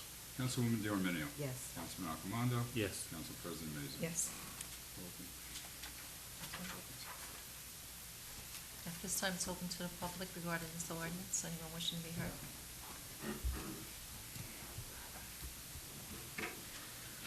Yes, since it wasn't open to the public on 1590-15, through the chair, if I may, to the attorney, by you not reading it, the prior one, even though that right now we're reading the 1591, Omar, it's regarding. yeah, the ordinance. 1591, but I'm just gonna make a comment on the 1590, that you just guys skip it. I believe that it should just brought up with one vote and let it die. Otherwise, we'll just stay on the books as pending. It is my experience with this. It will just be hanging in there, doing nothing, instead of you just killing it tonight by just putting a vote but not second it. It will die. It will be over on 1590. Just a point of view. Since it wasn't open to the public, he couldn't make the comment, but I'm sorry about that. Ordinance 1591 that is being discussed right now to clean the snow around the hydrants, I strongly believe that it should not be put into the homeowners of the town. Even though that it might be some exceptions to the rule, I believe that it will be unfair to some of the residents, because who will determine who is capable of cleaning and who's not capable of cleaning? That's what I believe. We have volunteers, and if the volunteers of the fire department cannot do that, then that's what we have DPW pay employees. Why, if the town is already paying taxes to clear the roads, why do we have to make the homeowners to clean the fire hydrants? What happens if they don't clean it? And then, let's say for instance that it's an emergency and the fire department comes and the person didn't clean it. Who is liable? The homeowner or the city or the town? Because basically, let's be honest with this. If this flies tonight, then what is going to be next? Well, you got to bring your branches to DPW yard, or you got to bring your commingles to DPW yard. So what, you want the residents to start doing things that they're already paying for? I believe that this is already included in the taxes. And if the fire hydrant is in front of a property, the resident didn't ask for the fire hydrant. Even though there is a necessity, it doesn't, or it wasn't asked for the residents to be installed in front of the property. So why to penalize the resident? I don't think that is proper, and this will open for any other things in the future. This should be done either from the fire department volunteers, and if they can't make it, then let the DPW workers to do it. But it's totally unfair to pass this ordinance and just pass the back into the residents, because next time, what is going to be the ordinance? That we got to clean the streets too? Or that we have to clear the snow on the streets? This is unfair to all the residents and taxpayers of Saddlebrook, because they already paying taxes in order to be clear. Fire hydrant is not the property of the homeowner. It actually belongs to the town. That doesn't belong to the homeowner. And in closing, I want to say, if that breaks or is malfunctioning, is the responsibility of the homeowner? No, it's not. It's the responsibility of the town. Therefore, why the homeowner should have to maintain that or clear it? It's totally wrong. And this might be the beginning of doing things against the taxpayers. Taxpayers are already covering with their taxes all this removal of snow. Thank you very much. I'd like to comment on that. Omar? Yes, sir. Before you leave, I'd like to comment on that. It's not to penalize the homeowner. And I look at it as a lot of homes today, they have landscaping companies that come in, they'll plow their driveway, they'll shovel their walks. I don't think it's out of line to clear the fire hydrant. And I wouldn't want to be the person, sometimes in a fire, it's a state of emergency, seconds save lives. I wouldn't want to be the person to say to a family that lost a loved one because they couldn't access the fire hydrant in time. So that's why I'm for this, and it's not to penalize anybody. It's basically for safety for a lot of people. Councilman, thank you for the point of view, but now let's just look at it in the reverse. There is a 90-year-old lady live by herself. She's not handicapped, but she hardly can move, but she lives by herself. Who will determine that that person is capable and responsible for cleaning the fire hydrant? She could call the town hall. Can you just let me finish just the thought for a second? Because usually it's at 2 o'clock in the morning sometimes that it snows. No one is at town hall at 2 o'clock in the morning. Not the time of the snowfall, prior to the winter, just to say she would have a problem cleaning that fire hydrant. Prior to the winter, not the night of the snowfall, Omar. Okay, if that is the case, in the ordinance, I hope that it covers, because you might be liability, like you just said, is nice, and everybody is out there to save lives. But by the same token, if one resident, how are you going to leave the responsibility to a resident? The resident might be on vacation. So what about if they don't clear it? They don't clear the fire hydrant for X, Y, Z reason. And then it's a fire on that block, and the fire department couldn't find the fire hydrant where it's located. Why do we have to make the person or the homeowner or the resident liable for that? We're not making them liable for that. We're making them liable to clear the fire hydrant. Yes, but all the times when it's an ordinance, it's a penalty. Wait a minute, let me talk. We're not going to have them hook the fire hose up to it either. You know, the fire department will do that. We're just doing this to aid the fire department and possibly down the road save a life. Okay, I've been in cities, Omar, where the fire hydrants are packed solid with ice, and I don't care if you come there with a jackhammer. You're not getting them open. And what would happen if they need that hydrant to service a fire? I think somebody may lose their life. By the same token, if I'm paying a landscaping company to clear the snow and they have to clear from the fire hydrant, what happens if they break it? Who's responsible? I wouldn't put the liability on the landscaping company to break the fire. Then at the end of the day, it's going to be the homeowner, because the homeowner is the one that is hiring. I think So the it's going to town open for... maintains our own fire hydrant. I remember in the past, the fire department used to put a stick very high when it was gonna be a storm, and he helped a lot because he used to, a day before or 2 days in advance of a storm, they used to put some kind of markers, and he helped a lot, and a lot of people will notice where the fire hydrant is, because you can clear it right now, but the way these storms have been coming to New Jersey is that you clear it, and 3 hours later, it's already mounted with the snow. It's covered again. So again, all what I'm just trying to say is common sense in the sense that we have pay employees. We got volunteers. Why to bear the responsibility to the homeowner? That's all I'm saying. I'm not against it. Yes, it's the responsibility. Somehow, someone have to clear it. Totally agree with you, Councilman Camilleri. But whose responsibility is that? At the end of the day, the township. It's not the homeowner. Homeowner is already paying taxes.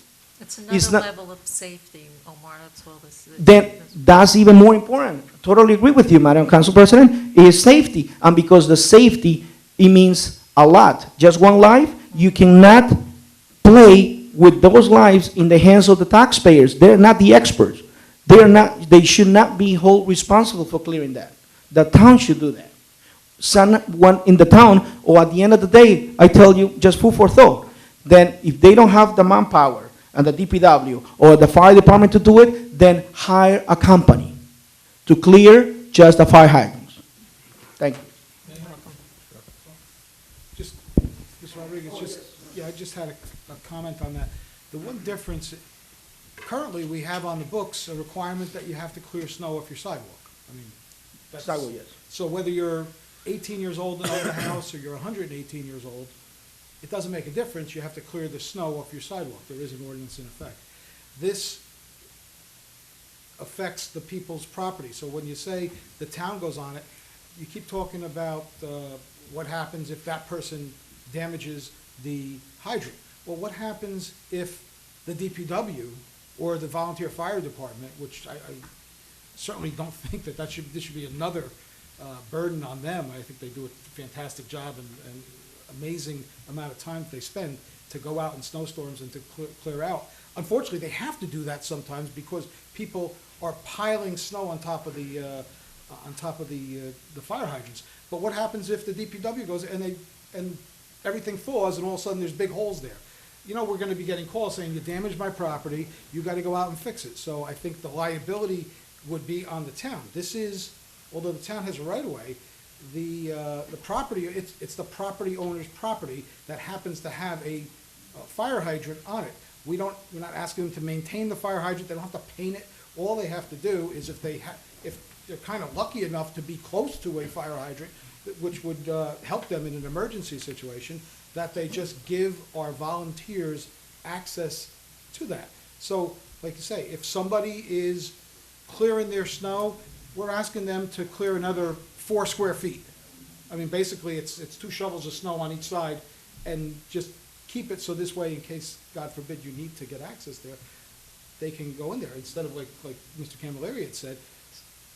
What had happened this year was you had a snow, then you had a freezing rain, then you had a snow and a freezing rain, and some of these things, they were like igloos. And if you needed to get in there, now you gotta go a few hundred feet up the buck, and like he said, I would not like to be the one, see this in the paper where we had a a fire hydrant that was totally covered and there was no access to it, and they had to go, and in that period of time, unfortunately, a tragedy occurs. So I totally agree with the ordinance. I don't think it's a real burden on the homeowner. They're already cleaning their sidewalk. All we're asking them to do is clean a different part of their property, which is around a life-saving fixture that's owned by the town.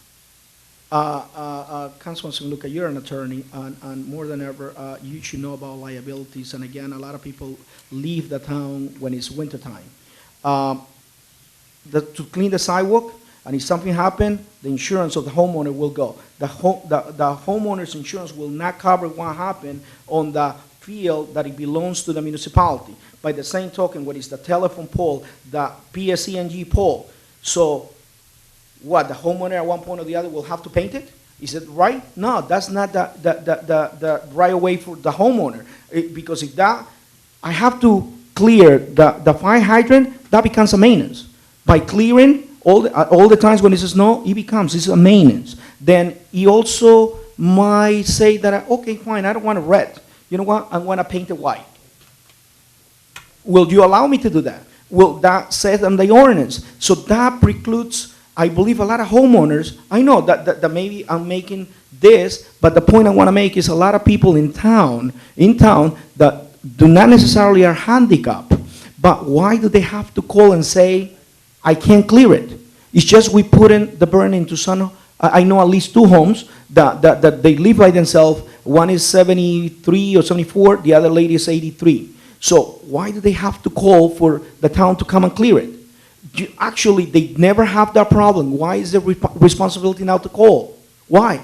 So again, why are we putting this into the on the neighbors? I guess there is no enough manpower on DPW. There is no enough manpower on the fire department. Why not to just give it to professionals that are insured, that if something happened, a fire happened and it's not clear, someone should be responsible. But I don't think that the homeowner should be responsible, because in the right of way that the fire hydrant is, that belongs to the municipality, the same goes for a telephone pole, for a PSE&G pole. We cannot touch it. That's not our property.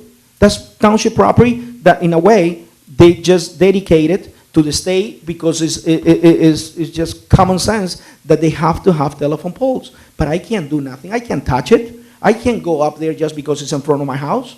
That is not my property. I don't have to maintain it. If anything happened, the pole falls. That's the responsibility. If something get crushed or the vehicle damage, it is PSE&G or the telephone company property, not mine. The fire hydrant is not my property. Why should I have to be responsible? Thank you. Thank you. One more comment there, Omar. Sorry about that, but I know even commercial properties that have fire hydrants on commercial properties, because I had a few snow plowing contracts where I plowed commercial properties, you had to clear the fire hydrants. And if you buried the fire hydrants plowing the lot, you paid a fine. Thank you. I just have one comment on the clearing of the hydrants. I know I witnessed it on my block. I would say like 90% of the homeowners have sprinkler systems. And the DPW did come with the plow and went up above the curb and, you know, like the hydrant. You hit one of them sprinkler heads now, come springtime now, it thaws all out, turn your sprinkler on, what happens now? If you have a, that's why if they're gonna do it, they should do it by hand, not do it with a plow, because a plow is not made to go above the curb, it should stay on the road. So, like I said, I know they did them that way this year. I know they did them that way on my block, and it's not the right way to do it. Thank you. Motion close. Motion on this ordinance? Yes, on our second. Second, all in favor? Aye. Be resolved by the Township Council of the Township of Southbrook that the ordinance entitled, an ordinance to amend Chapter 154 of the revised general ordinances of the Township of Southbrook entitled Property Maintenance to require cleaning of snow around hydrants is now passed on second and final reading, and that the Township Clerk be directed to advertise said ordinance or title thereof in the press, together with the notice of the date of passage of said ordinance according to law. Motion. Motion. Second. Roll call. Councilman Simaluka? Yes.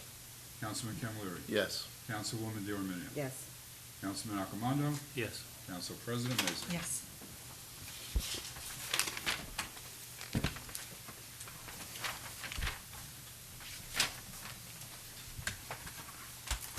First reading ordinance 1593-15.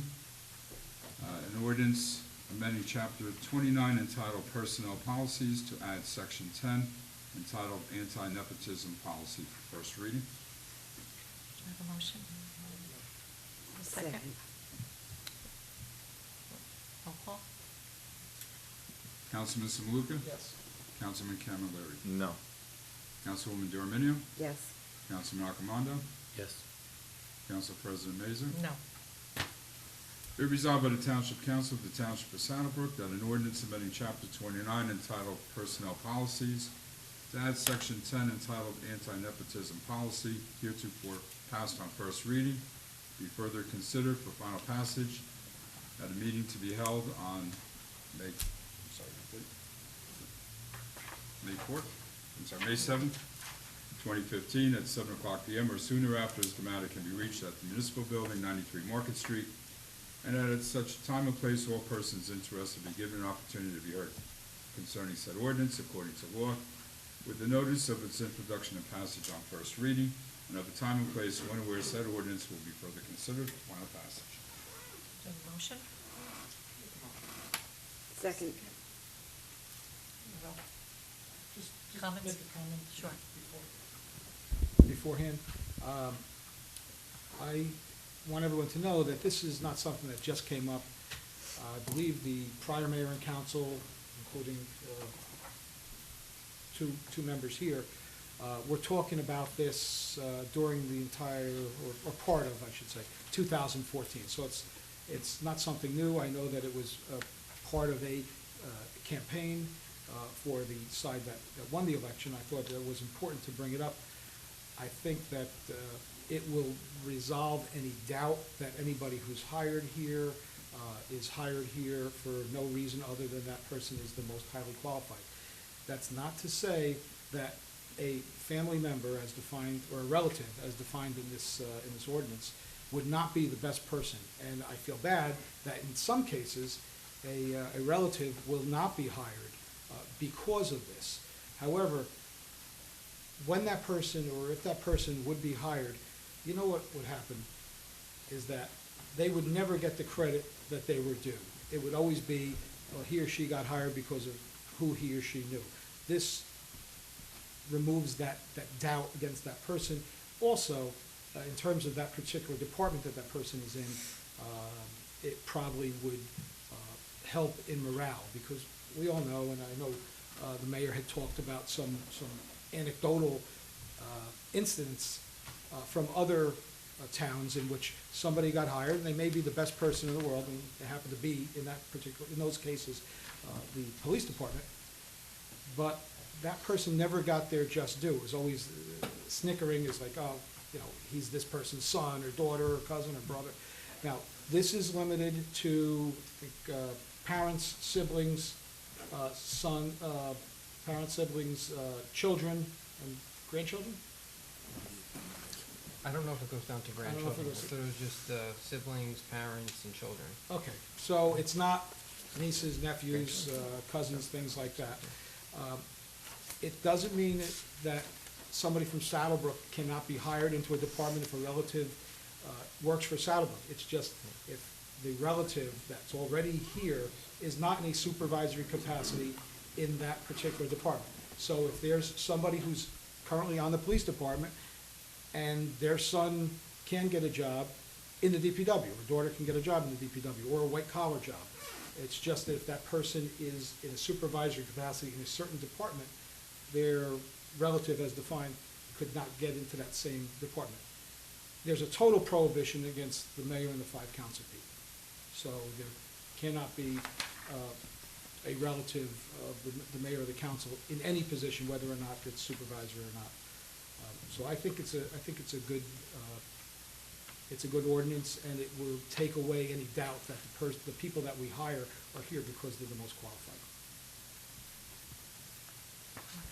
I'd like to just comment on that as well. I'm going to take a different angle. My angle is this. As old as I am, I've seen a lot of things. I don't want to even specify police department, fire department, but a lot of times it's just out and out pride. You have a father, you have a son. The son follows the father's footsteps. And me personally, I don't want to be somebody to say, well, son, because your father is a supervisor of this, that, or the other thing, you can't follow in his footsteps.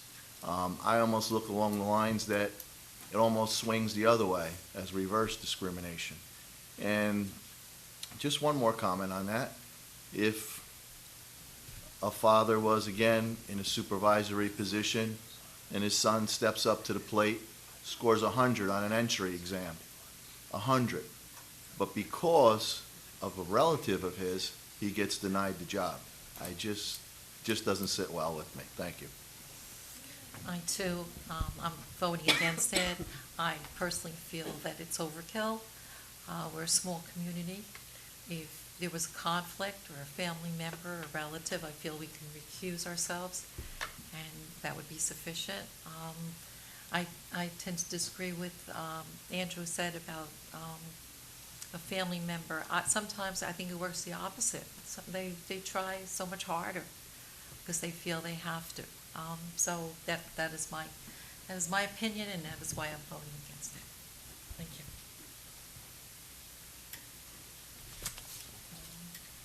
Councilman Samaluka?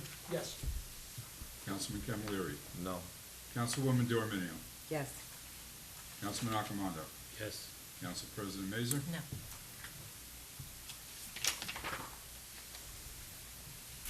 Ordinance 1594-15 for first reading is ordinance amending Chapter 83A entitled Curfew.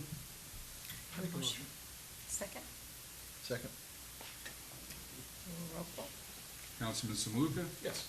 Councilman Camilleri? Yes. Councilwoman Dorminio? Yes.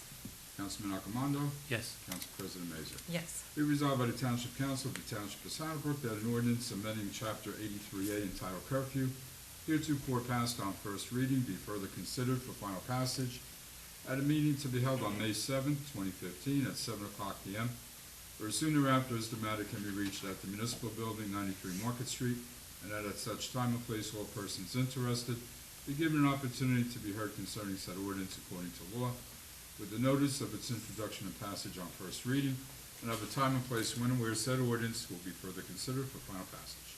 Motion? Motion. Second. Roll call? Councilman Samaluka? Yes. Councilman Camilleri? Yes. Councilwoman Diorminio? Yes. Councilman Accomando? Yes. Council President Mazur? Yes.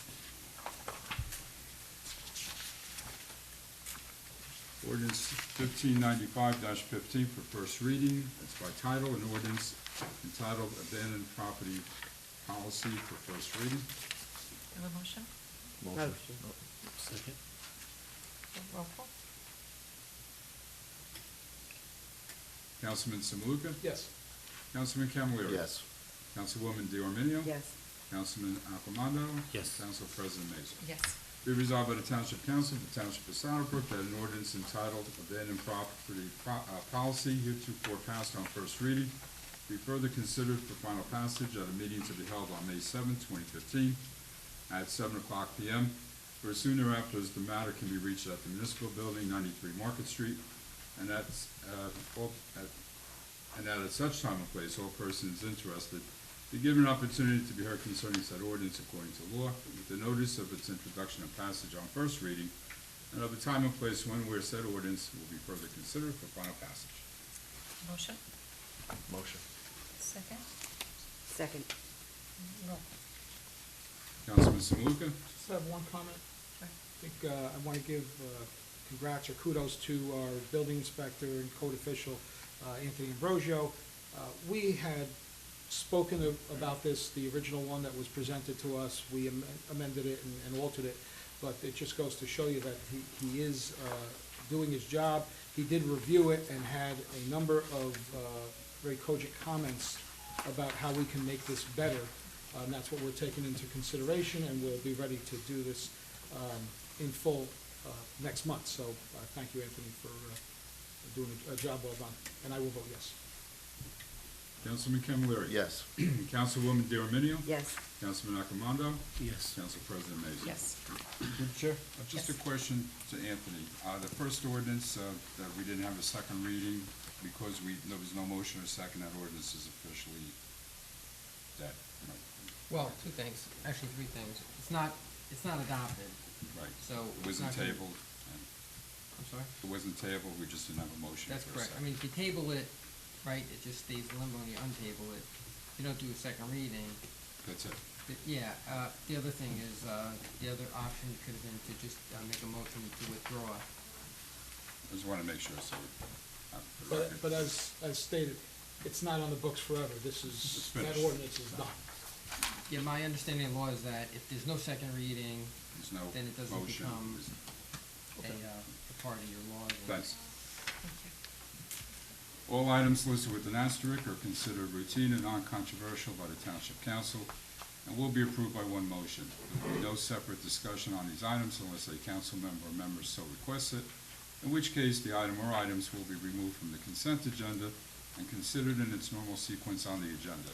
The one motion signifies adoption of all resolutions, receive and file letters, correspondence, reports, and approval of minutes and applications. Motion? Motion. Second.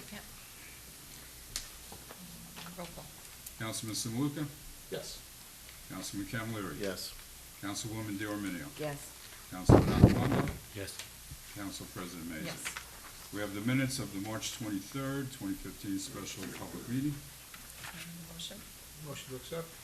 Second? Second. Roll call. Councilman Simaluka? Yes. Councilman Camilleri? Yes. Councilwoman DeArminio? Yes. Councilman Acomando? Yes. And Council President Mazer? Yes. We have Resolution 17 to approve payment of bills, Costa Engineering. Just a point of order, I think Mr. Accomando may want to rethink his vote. Abstain for the minutes. Minutes. I'm watching, I'm sorry, yeah. I'm We'll staying. change it, yeah. I wasn't here, I'm sorry. We have the approval of the bills, Costa Engineering. Have a motion? You want to do 17, 18 together? Okay, 17 And and 18. 18 is to reject the bids for the Mayhill Street Pump Station valve project and authorize the clerk to re-advertise for bids. Have a motion, 17 and 18? 17 and 18. And 18 together? I'll make the motion. I'll second. Roll call.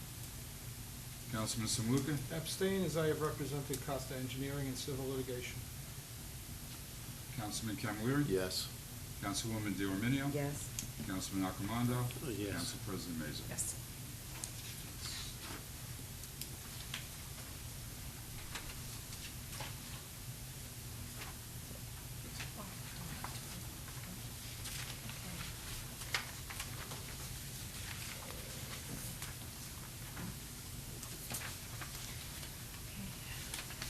I'd like to entertain a motion to open the meeting to the public on agenda items and on agenda items only. Are we doing old and new What after? do you want?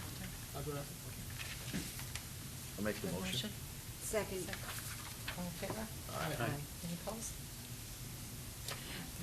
Meeting is now open to the public. Anyone wishing to be heard on the agenda items and the agenda items only.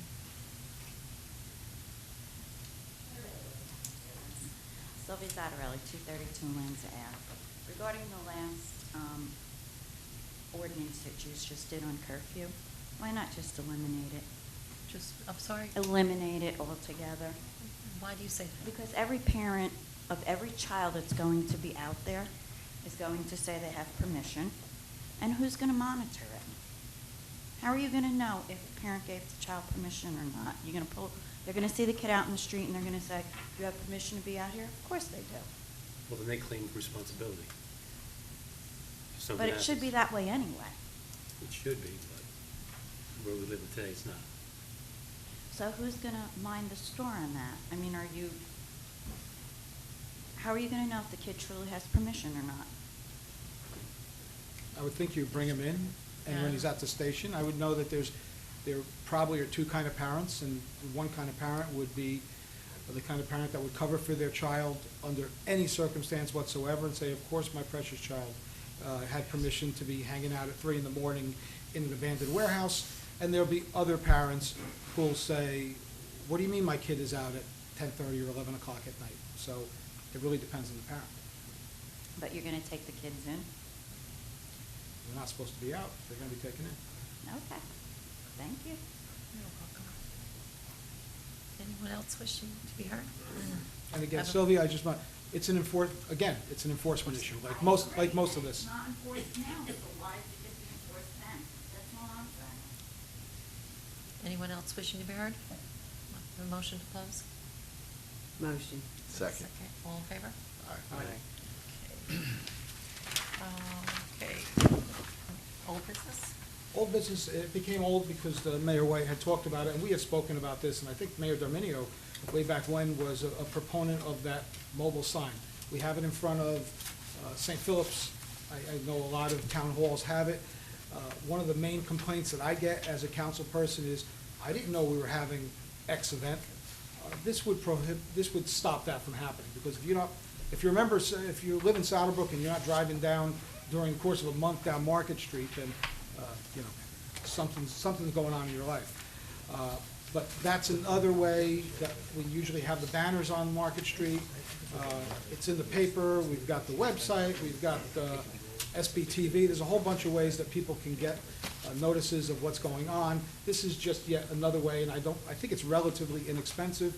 And I was thinking of having it permanent, but the mayor brought it up, that we'll have it in one location most of the time, but if we need to put it someplace else, we can do it, especially in emergency situations. It may help to be mobile. So I think it's an old idea that has been renewed, and I think I fully support it.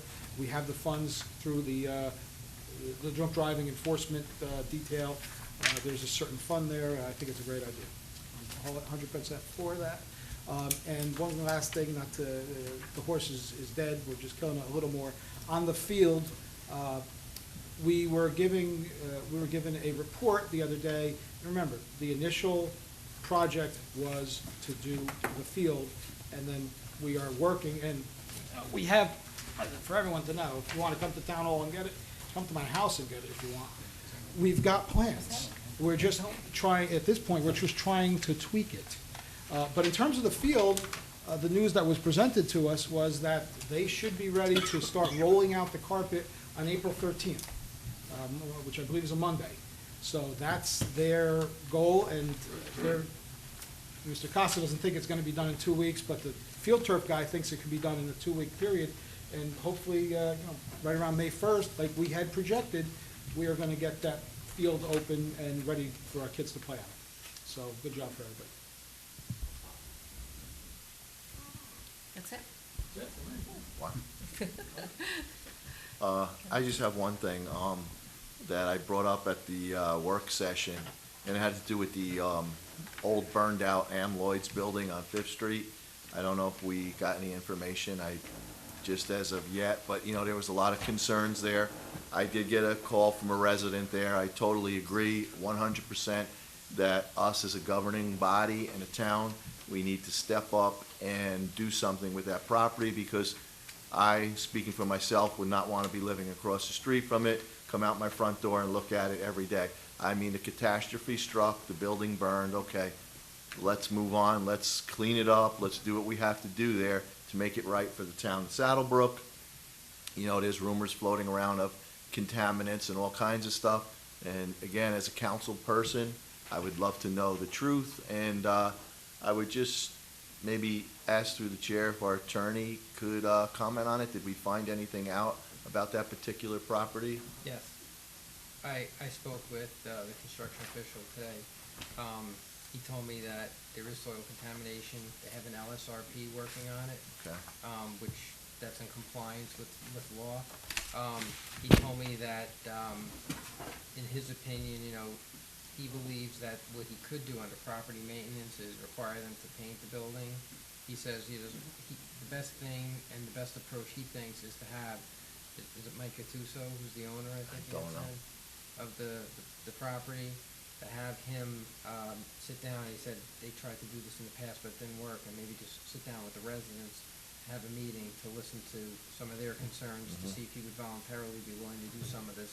But in terms of what Tony can do, he says that they have the, I guess, a fence up, and Right. He said that there's really not a whole lot more that he can do. So, I mean, what I think might be the best thing is to see if you can get the property owner to come into a meeting and to kind of, you know, listen to some of the concerns and see what he would do voluntarily. And that we have the construction official at that meeting also. Okay, it sounds like a good idea to me. The only thing that raises my eyebrow a little bit is soil contamination, because I was there. I took some pictures of myself. Part of the building was accessible, you know, they had garage doors opening that were boarded up, and then they were accessible, so who knows who or what's going in there.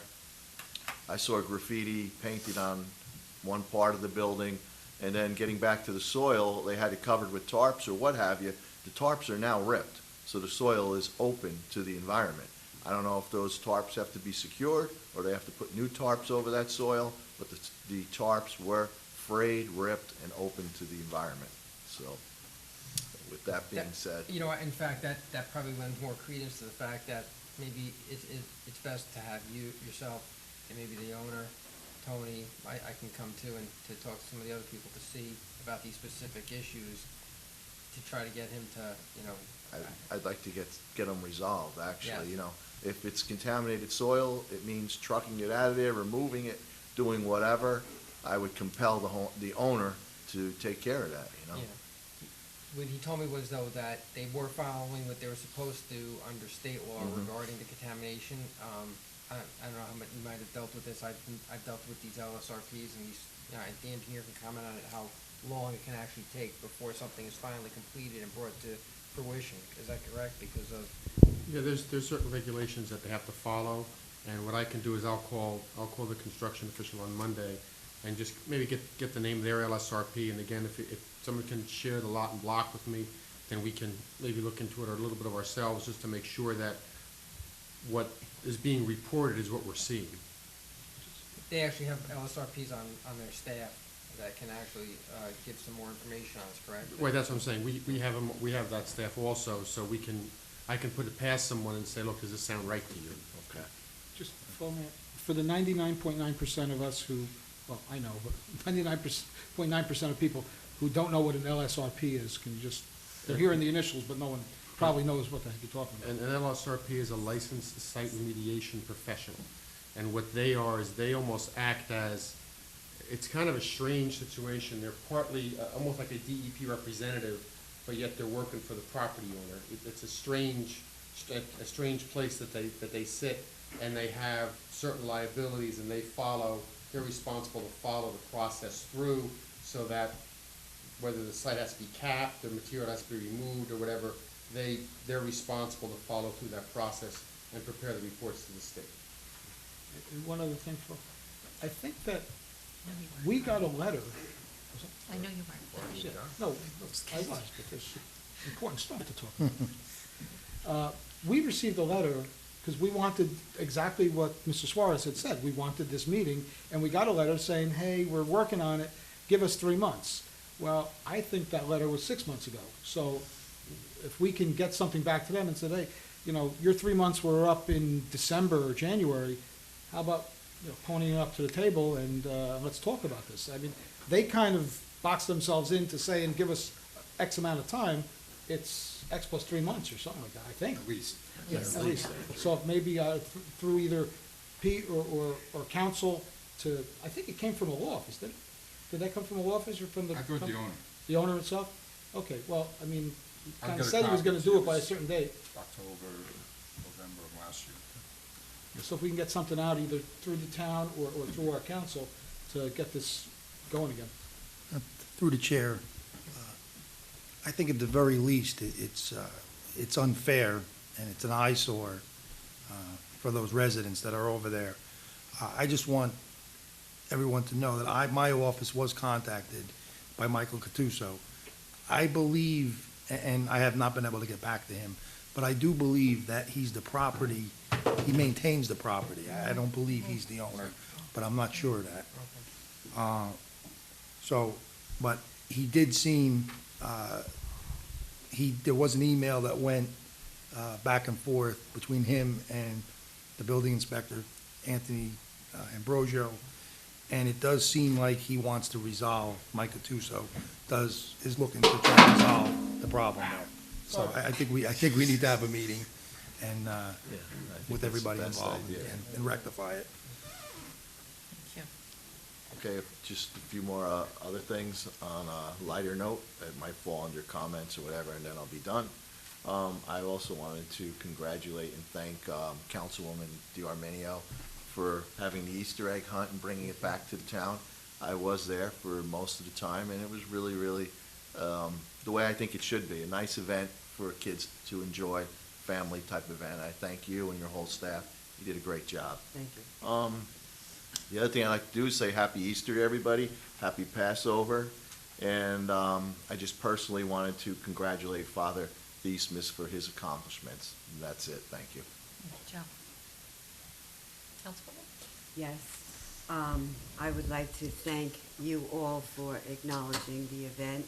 I also would like to thank the whole team. It was a team effort.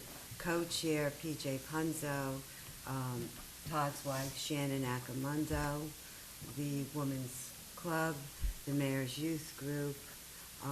Thank you to the council and to the mayor for the budget. Also, I want to thank Walmart because they were very gracious in donating all of the Easter eggs and all of the candy. So I hope next year is even bigger and better. With that being said, happy Easter to everybody and happy Passover. Thank you. Thank you. Councilman? Of course, going last, I get to say what everybody else said. So, yeah, I would like to thank the Mayor's Youth Group, of course, my wife, Karen, the residents that did volunteer. It was a great showing on behalf of the residents. It was nice. And happy Easter. Thank you. Thank you. For those of you who tuned in late, I am not having a bad hair day. This is in regards to autism awareness.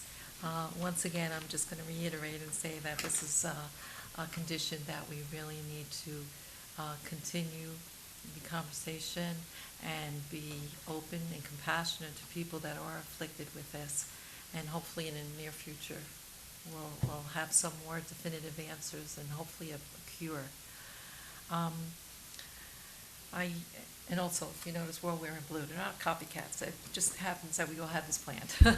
But they were supposed to paint their hair, and they didn't. But anyway, some of us for obvious reasons. But anyway, there a 5K run on April 19th, right? Yes? I'm sorry? April 18th. Oh, it's 18th. Yes, Saturday morning, 9 a.m.? You would have missed At the it. park. At the park. You can register online at saddlebrook5k.com. Great, thank you. Thank you. You're welcome. And also on April 10th, there is a benefit for a township resident, Mary Rodriguez. You can see any of us or in Town Hall. I believe Beth Trier is actually in charge. If anyone wants to pick tickets or just donate in any way. She's a resident. She's a mom with 3 young children who was afflicted with a debilitating disease, and we can use all the help we can get for her, and also prayers. And in closing, I believe that's it. I'd like to wish everyone a happy Easter, happy Passover. Mayor? Yeah. Would you say something? Yes, I do. You will. Are we in old business? I guess old business, right? Whatever- Or whatever whatever business? like. Okay, I'm not sure whether I this is know. old or new. I just want to mention something about the anti-nepotism ordinance. I really can see both sides of the argument. It's a difficult subject. I just think by adopting this ordinance, it does show that we're serious about hiring the most qualified person, and that we're not going to let there be any perception. And most of the time, that's what it is. It's not that the people that have relatives in the town, it's not that they're unqualified, but the perception is that there's impropriety. So I think from that standpoint alone, it's a good thing. And I've been employed, I was employed by the town for 33 years, and believe me, I've witnessed firsthand the demoralizing effects that nepotism can have. It has on the department, on the town, and really the morale of the other employees. I just feel that outweighs any individual right that maybe someone who has a relative on, that works for the town, them being hired, and any negative effects of this ordinance.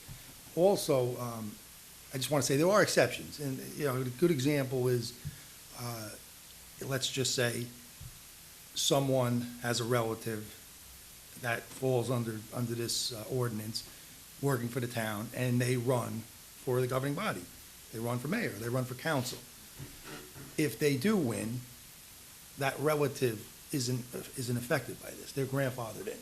So that's an example where, and if that were to happen, well, the perceptions would be there as well with that relative.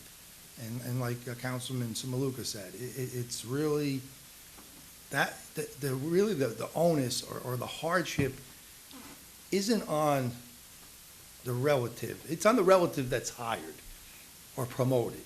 Because that person, believe me, never lives it down, regardless whether it's an assignment, a promotion, some kinds, anything good that might come to that employee, it's gonna be looked at that they didn't deserve it. And also, if that individual is to do something wrong, or the perception is that they did something wrong. Oh, it's a cover-up. Oh, they didn't charge the person, or they didn't get in trouble because of who they were. It really does have a serious impact on those individuals involved, the employees of the town. So I feel it was a good thing. So, that's what I have Before to we say about totally that. say goodnight, Yeah. and we're talking about ordinances, can we agree to bring the construction ordinance to the table? I think we need to revisit that. Yes. Because to say no one does construction on Saturday, that'd be Right, pretty right. ridiculous. And it's probably an antiquated ordinance. Right. And bring it And they bring a in. good point. I mean, if it is there, it's supposed to be enforced, and if it's, Yeah. then we gotta change it. I'm and- sorry, put it on put for it on next for meeting. next meeting For for May meeting. discussion and, okay, everybody okay with that? Yes, yeah, I know it. You know, I couldn't stop. Since you mentioned the Women's Club, and they were great, they had a lot of their members at the Easter egg function. Their fundraiser, which allows them to do a lot of what they do, is going to be held on April 22nd, which is a Wednesday evening. I think it starts at 6. They have a group, the Cameos are going to be performing. I'm going to, because I don't know the exact details, I'm going to defer if anyone's watching this and is interested to contact Pete, just another one of the things you're going to do. I'm sure you got some information on it. And lastly, we talked, Flo talked at length about the autism. The reason that we're wearing this is in support. And pretty soon, the Challenger League is going to start up, which Lou's not here anymore, but Lou Verley from our town started that, and now it's a huge organization. But if you want to really be inspired, attend one of their games. It's inspiring for what's done, what they're doing, and all of the parents that 20 years ago or 30 years ago, some of these kids were just kept in the house, but they're out there enjoying themselves, having fun, and the smiles on the kids' faces are only surpassed by the smiles on their parents' faces, because they're just seeing their kids do things that ordinarily they weren't able to get done years and years ago. With that, thank you. That's it? Okay. Madam President, I have just a couple of things, if I might. Sure. If you recall, on Tuesday night, I talked about a meeting or an inspection that was going to happen today at the Mayhill Pump Station. The pump manufacturer did come down with his representatives, and they did find some things that they were questioning. There's 3 pumps in the pump station. One pump was set to that its maximum flow would be 100% of what it was designed for. The other 2 were set at 85, and he could not explain why they were throttled back. So we're going to be looking into that. And there were also some other issues about how the pump speeds up, and he thought it sped up too slowly, so if there's anything caught, it didn't really give that shot to open up the check valves and blow any trash through or whatever. So we did find some things that could be causing some issues. It's a start, but it's a good start because we found something first time around. Great. So we're going to continue to look on that. The other issue, Mr. Lodico and I were talking about that vault. I don't know if you want to go into that. Not until we have more information. Unfortunately, I didn't get to see your email today. Okay. So we'll let the council know in the report. Okay, thank you. That's all I have. Thank you. Yep, anything else? Motion to close. Motion to close. Second, all in favor? Aye. Good night, everyone. Happy Easter. Happy Passover.